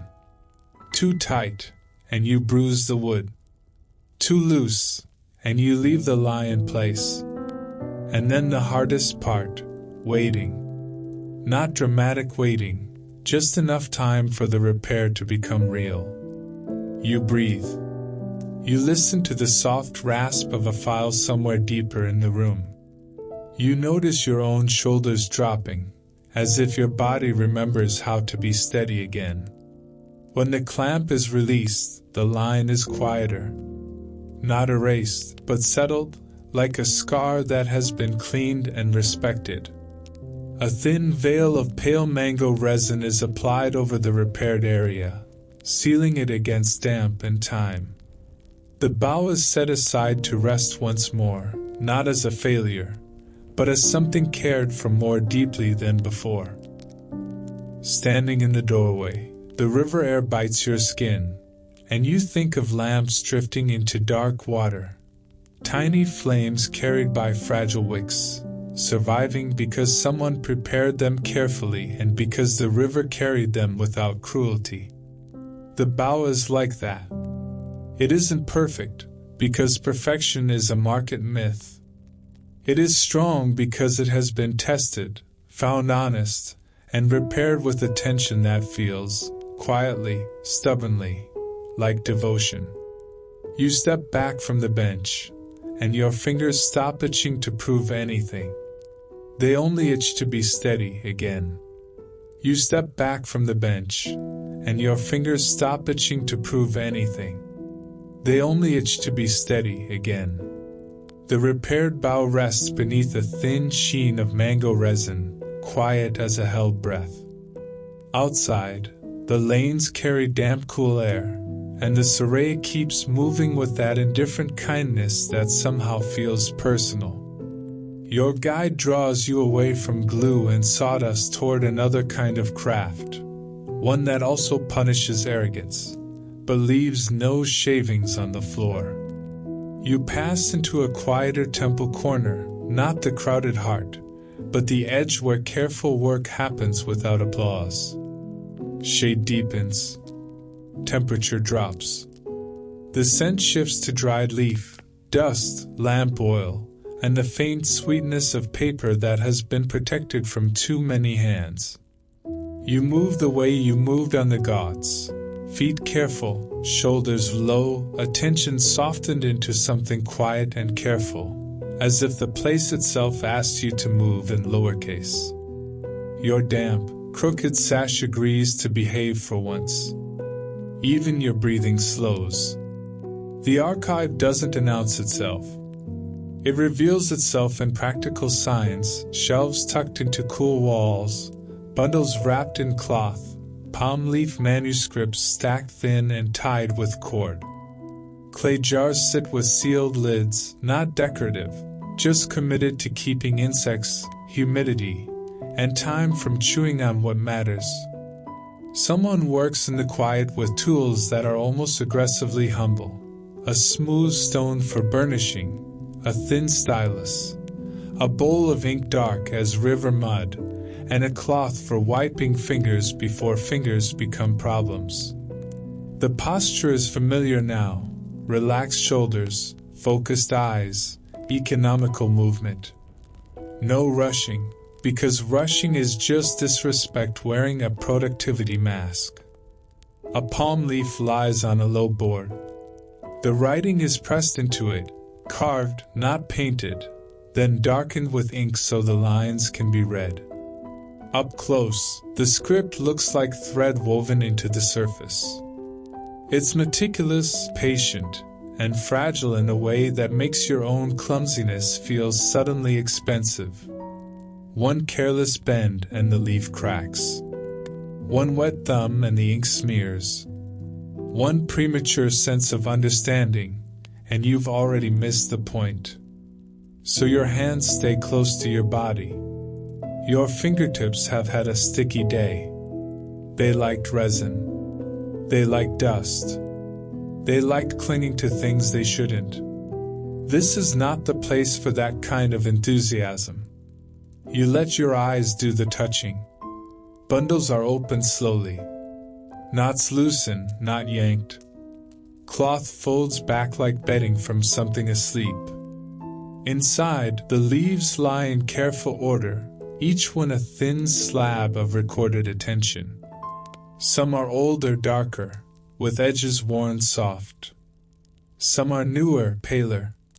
You notice faint turmeric dust in the folds of cloth, golden, practical, quietly protective, the same warm color you saw in marigolds and mango light. You're shown the kinds of memory this city keeps when it isn't busy being beautiful: lists, timings, names, stories. You think of the bow again, how it holds because people respect tension and release, and you realize these leaves do the same. They hold meaning by being handled with restraint. A bundle is lifted and feels slightly uneven, too light on one end, as if something inside has shifted. The room tightens, the same subtle tightening you felt when the workshop discovered the missing mango resin. No panic.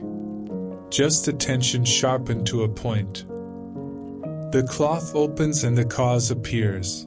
One leaf has slipped out of alignment, its edge lifted just enough to catch air, just enough to invite a crack along its grain. It isn't broken yet, but it is flirting with disaster. Your body wants to reach out and smooth it, like you'd smooth a wrinkled sheet. You stop yourself. Helping here is not grabbing. Helping is staying still enough for the right hands to work. A thin spacer, another dried leaf, clean and flexible, is slid beneath the lifted edge to support it without forcing it. The manuscript settles back into line. The fix is so gentle it almost doesn't deserve a name. It's the same kind of nudge you watched on the ghats when a lamp got stuck in an eddy, the same kind of repair you watched in the workshop when a hairline crack was coaxed closed rather than bullied shut. You feel your chest unknot quietly. Small things carry large meaning when people decide to treat them that way. A wick, a wrap, a bead of resin, a lifted palm leaf. You've been walking inside that lesson all day. The work continues. Ink is stirred. The stylus is wiped. The burnishing stone passes in light circles, smoothing the surface so time has less to grab. The repetition is hypnotic.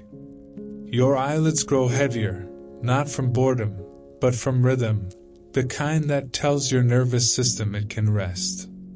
In a darker niche, a small oil lamp burns under a shelf, protected from drafts by a curved guard.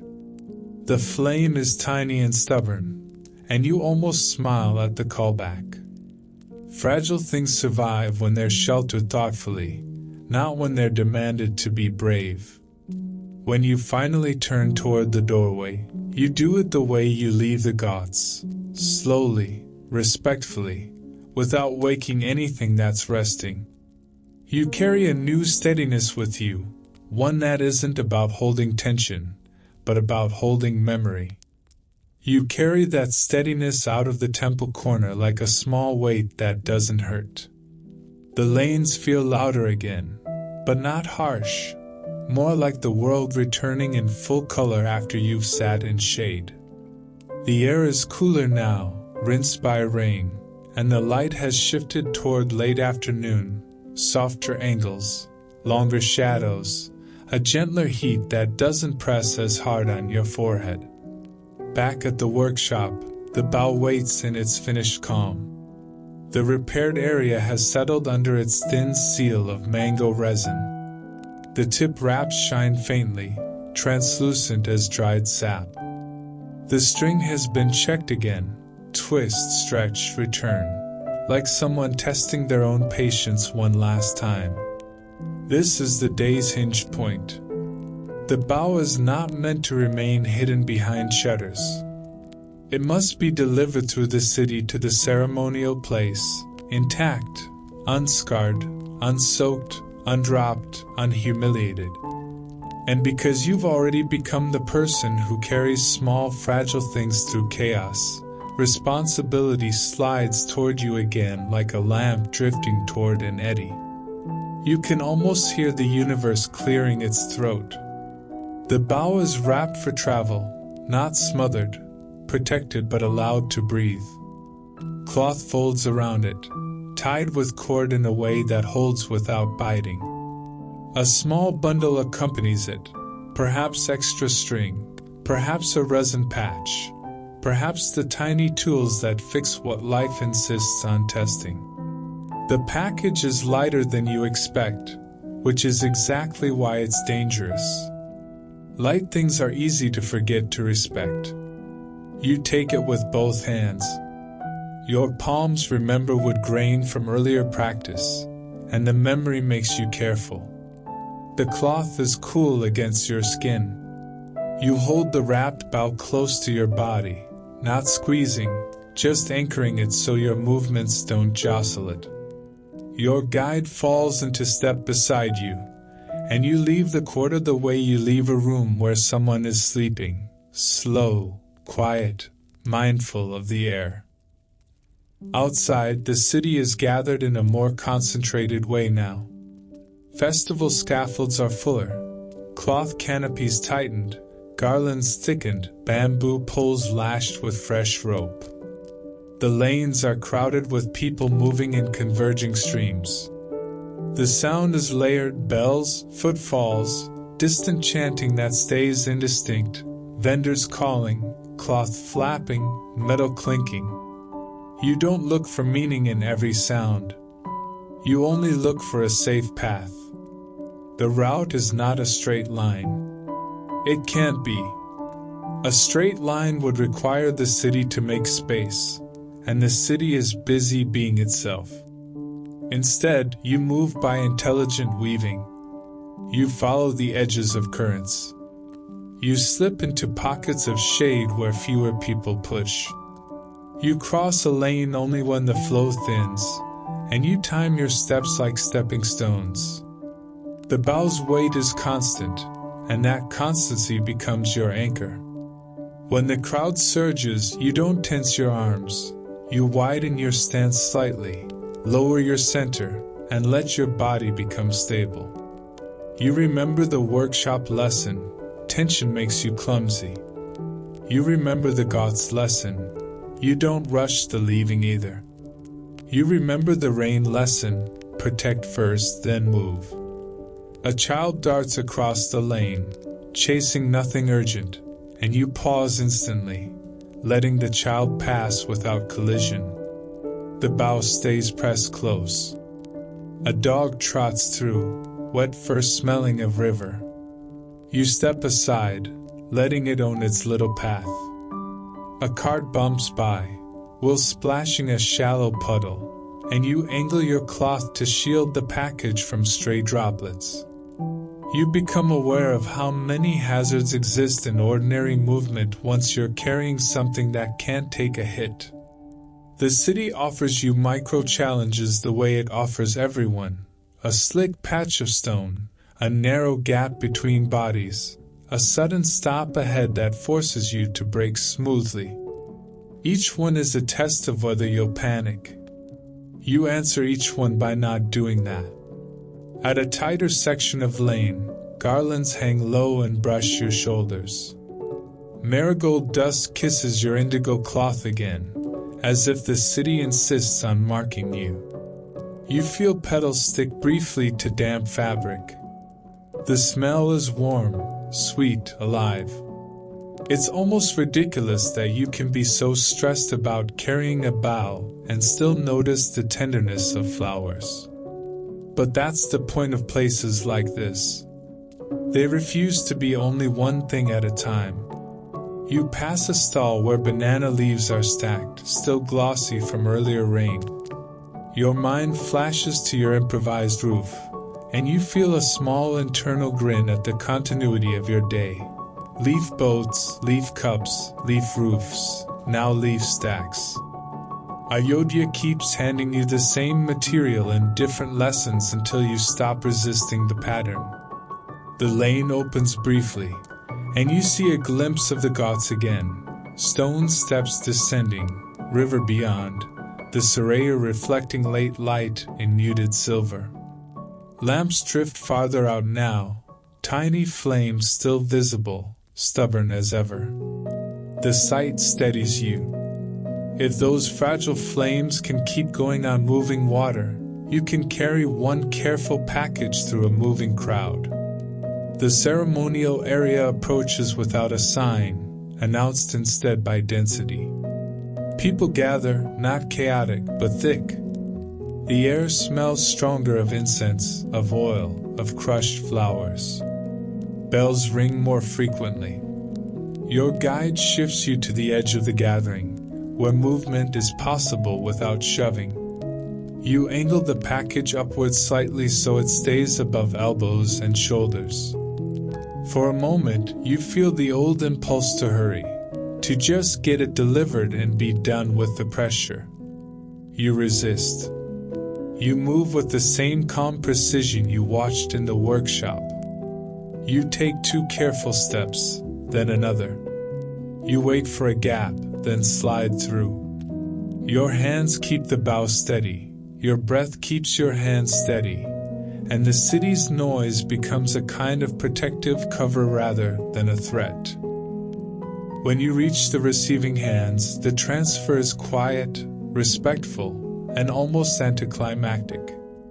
The bow is taken, cradled, unwrapped enough to be checked. Fingers test the wraps, the seal, the curve. A nod passes, approval without spectacle.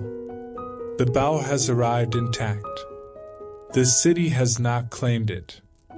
The rain has not ruined it. Your clumsiness has not been given a starring role. You step back, letting your arms hang for the first time in what feels like hours. Your palms tingle from holding something precious. And you feel, not pride exactly, but a low, calm satisfaction. You carried a symbol through a living city without forcing the city to change for you.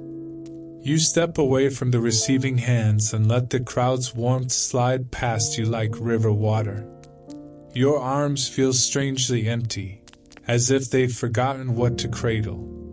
The air around the ceremonial space is thick with incense and damp flowers, and the Suraya's late light keeps blinking between bodies. Muted silver, then hidden, then silver again. Somewhere behind you, the bow settles into its role, no longer an object you carry, but an object the city carries, in its own way. Your guide doesn't pull you into the center of anything. Instead, you're eased along the edges, where you can breathe. You move through lanes that feel softer now, less like obstacles, more like familiar currents. The day has already taught you how to read Ayodhya without demanding it explain itself. Listen for bells, follow shade, trust the river wind, keep your elbows in, keep your ego out. Your indigo cloth still holds damp in the seams, and your russet sash, loyal to its brand, remains slightly crooked. It's almost comforting.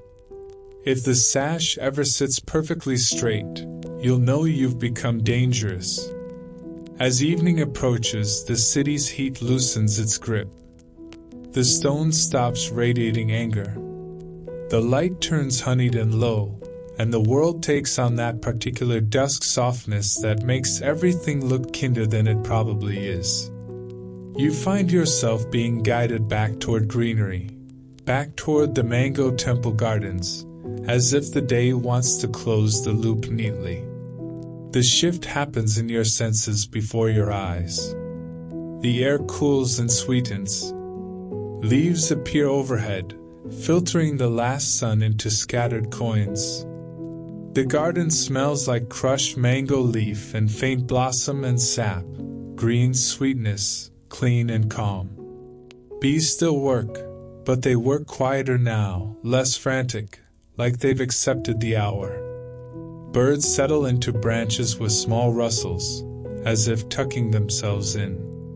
You walk more slowly without trying. After rivers and workshops and rain and crowds, the garden feels like an exhale you didn't know you were holding. Your shoulders lower. Your jaw unclenches.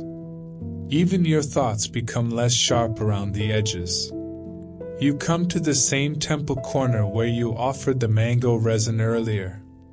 The stone platform sits under leaves, simple and steady, not begging for attention. You notice, with a mild internal wince, that your day has been full of carrying things you didn't want to ruin.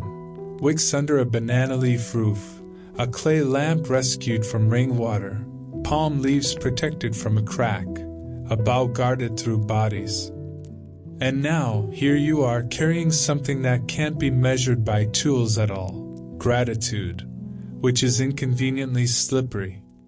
You look down at your hands and realize you still have a small leaf scrap tucked into your palm crease, dried and curled at the edge.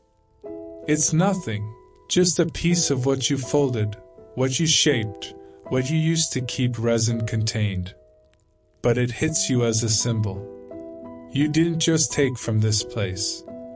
You borrowed its materials and its methods. Leaf boats, leaf cups, leaf roofs. A city teaching you, over and over, that the softest material can still be strong if you fold it right. So you decide to leave something back. Not as payment. This isn't a transaction, but as a quiet acknowledgement that you were held. You pat your sash and find a tiny token you've been carrying without thinking. A small strip of cloth, perhaps, or a pinch of turmeric dust left from earlier in the archive corner, or a few crushed marigold petals that clung stubbornly to your sleeve. Something small enough to be humble, clean enough to be respectful. You place it on the platform carefully, the way you watched offerings being placed at the ghats. No throwing, no flourish. Just a steady hand. A brief pause. A single breath that says, "Thank you," without needing words. And then, because life is allergic to tidy emotional moments, a monkey shows up. Not the whole troop, just one bold critic, perched low, eyes fixed on your offering with the intense focus of someone who has never once respected personal property. It creeps closer, fingers flexing, clearly considering the platform as a buffet table provided by the universe for free. You don't chase it. Chasing is how you become entertainment. You also don't freeze in helpless politeness. You've learned that nice is not always the same as wise, especially around creatures with excellent agility and questionable ethics. You pick up a fallen twig, already on the ground, already done with its tree life, and place it gently between the monkey and the offering, not threatening, just creating a boundary. You shift your stance so your body blocks the platform without lunging. You keep your gaze soft and your breath slow, because tension reads like fear, and fear reads like opportunity. The monkey pauses, unimpressed. It tries an angle. You adjust, still slow, still boring. The monkey's interest fades the way it fades for many things, not because it learns morality, but because it gets bored. It hops onto the trunk, scrambles up, and disappears into leaves with a last, irritated flick of tail, as if you've offended it by not being more dramatic. You exhale and feel a ridiculous surge of relief. It's such a small victory that it almost makes you smile. The offering remains. The garden remains. Your dignity remains, which is honestly the best outcome you ever get in these situations. You wander deeper into the mango shade, and someone meets you there, one of the locals who has guided you through the day without needing to claim credit. In their hands is a small object, offered with that same quiet respect you've seen everywhere. A thin cord braided tightly, perhaps, or a little charm carved from smooth wood, or a knot of fiber that looks like bowstring but softened into something meant to be worn rather than pulled. It's not grand. It's not expensive. It's the kind of token that says, you were here, and you tried to move carefully. You receive it with both hands and feel the soft ache that arrives with being welcomed. It's warm and strange at the same time, like realizing you didn't have to earn kindness with perfection. You only had to show up, listen, and not wreck the place with your confidence. The garden darkens by degrees. Leaves turn into silhouettes. The last light catches mango skin high in branches, and for a moment the fruit glows like small lanterns. You remember the lamps on the surrey drifting into darkness, tiny flames refusing to go out. You remember the bough flexing under river air, the hairline crack that didn't become a disaster because someone chose attention over bravado. You remember palm leaves settling back into alignment with a spacer slipped underneath, the gentlest kind of repair. You stand under mango branches as dusk thickens, holding your small token, and you realize the day has shaped you the way the maker's shape would, by asking you to slow down until you become steady. The ache in your chest isn't sadness exactly. It's the soft pressure of gratitude that doesn't know where to go because it can't be spent. So you let it simply exist. And you linger a moment longer in the mango shade, tasting the sweetness in the air, letting it settle behind your ribs like a quiet, lasting lamp.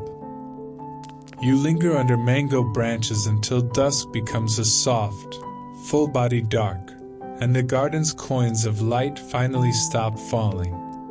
The token you were given rests in your palm, tight braid, smooth and simple, warm from your skin. When you close your fingers, it feels like the day itself being held in a small, portable shape. Leaf folds, resin sheen, careful knots, and that stubborn refusal to panic when the world slides. You walk back toward the ghats with the city's evening thickening around you. Scaffolds glow faintly where lamps have been hung. Garlands sway in slow air, heavy with night moisture. Incense rises again, not competing now, simply existing, threading through the lanes like a calm reminder that devotion doesn't clock out. Your indigo cloth brushes your knees, your russet sash is still crooked, because some traditions deserve to survive. Near the ceremonial space, the crowd is denser, but the energy is quieter than you expect, less restless, more gathered. People hold small lamps close to their chests, sheltering flames the way you sheltered wicks under banana leaves. Brass catches torchlight in shell gold flashes. The Saray waits below, dark and wide, wearing the sky like a cloak. You stay at the edge, where you can see without pushing. The bow is brought forward, unwrapped with hands that don't hurry. Its curve catches the light in a soft arc, the pale mango resin on the wraps giving a faint, translucent shine. The repaired limb holds without complaint. You watch the object become something larger than wood and fiber, an emblem carried through bodies, through breath, through a city that knows how to hold symbols without shouting about them. The rite unfolds with steady precision. Lamps are set afloat in long, patient lines. Offerings are placed with hands that never throw. The bow is lifted, presented, and held for a suspended moment when everyone's attention seems to converge on one shape. No dialogue reaches you, only the layered sounds of bells, water, and thousands of small movements aligning. The bow does not splinter. The string does not betray. Nothing dramatic happens, which is the most sacred outcome of all. When the ceremonial flow releases, people peel away in currents that soften as they climb the steps. The river keeps carrying light outward. You let the crowd thin before you move, because you've learned that leaving can be an offering too, an offering of space. Eventually, the city grows quieter. Stalls close their eyes. Canopies sag into stillness. Even the monkeys, those petty administrators of chaos, retreat into branches and stop pretending they own everything. You find a corner where you can rest without being in anyone's way, and you allow sleep to brush you, lightly at first, then deeper, until the night becomes a single, slow breath. Before dawn, you wake with the strange clarity that comes from sleeping in a place that feels older than your worries. The air is cool again, almost the same as your first arrival, as if the day has looped back to offer you a clean ending. You rise and walk to the ghats while the city is still half dreaming, guided by the faintest bell and the river's unseen pull. The steps are empty enough to hear your own footfalls. Stone holds the night's chill and gives it back to your soles. Mist hovers over the Soraya like a thin veil. A few early figures move quietly, folding leaf boats, wiping brass, lighting small flames that look too delicate to trust. You recognize every motion now. You understand the grammar of it. You remove your footwear and step down. The water meets you at the ankles, cold and honest, and you let it climb your legs without flinching. You lower your hands into the river and bring water up to your face, feeling the last day's heat and effort rinse away. The Soraya doesn't congratulate you. It simply accepts what you release. On the higher steps, you notice your guide again, only a silhouette in the gray, hands wrapped in cloth against the chill. There's no need for words.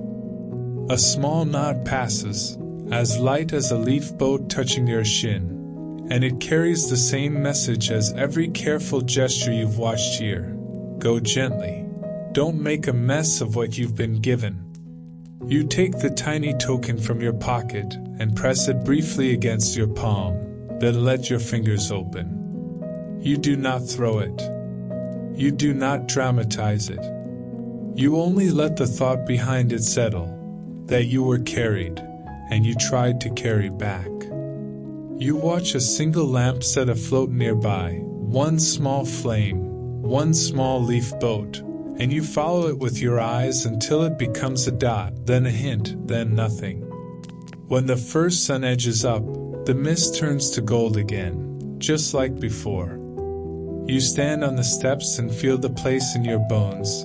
The mango shade, the resin bead lifted like a tear, the banana leaf roof in rain, the lamp rescued from slick stone, the hairline crack closed with patience, the palm leaf eased back into line, even that calm monarch in the market lane who taught you to step aside and live. All of it braided into one steady lesson that fits, somehow, into your breathing. You climb the steps slowly. You don't rush the leaving. You look back once, river moving, lamps drifting, the city waking behind you, and you let your shoulders drop in a final, quiet surrender. Then you turn into the lanes and walk out of Ayodhya with crooked sash, resin memory, and a small, stubborn light that refuses to go out. The river keeps moving even when you stop watching, and that is strangely comforting. You let the last gold on the Soraya soften, then blur, then disappear behind your eyelids for a moment, as if the world is dimming the lights. The stone steps cool under your feet. The mist lifts slowly, not in a hurry, not trying to impress anyone, just rising because morning has decided it can. Somewhere in the lanes, shutters will open again. Somewhere, wood will be scraped again, fibers twisted again, a wick centered again, a leaf folded again. But you don't have to follow every motion. You don't have to hold every responsibility in your hands. You already carried what you needed to carry, and you did it carefully, and that is enough. So you breathe in, slowly, and you breathe out even more slowly, letting the air leave like a lamp drifting into a darker channel, steady and unforced. Your shoulders sink. Your jaw unclenches. The little knots in your chest begin to loosen, one by one, as if warm water is untangling them. And as you drift, you can keep only the gentlest images, mango leaves making a roof of shade, pale resin shining like a tiny tear on bark, rain tapping banana leaves like soft fingers, a small flame refusing to quit, a quiet hand nudging a leaf boat back into the current, the Soraya taking your tiredness without judgment. Nothing asks you to be perfect here. Nothing asks you to be loud. The city simply teaches you to move with care, then lets you go. Now let the river sound fade. Let the bells become distant. Let the gold light turn into a blur behind your eyes. You are safe. You are allowed to rest. You are allowed to sleep. End of story. Sweet dreams.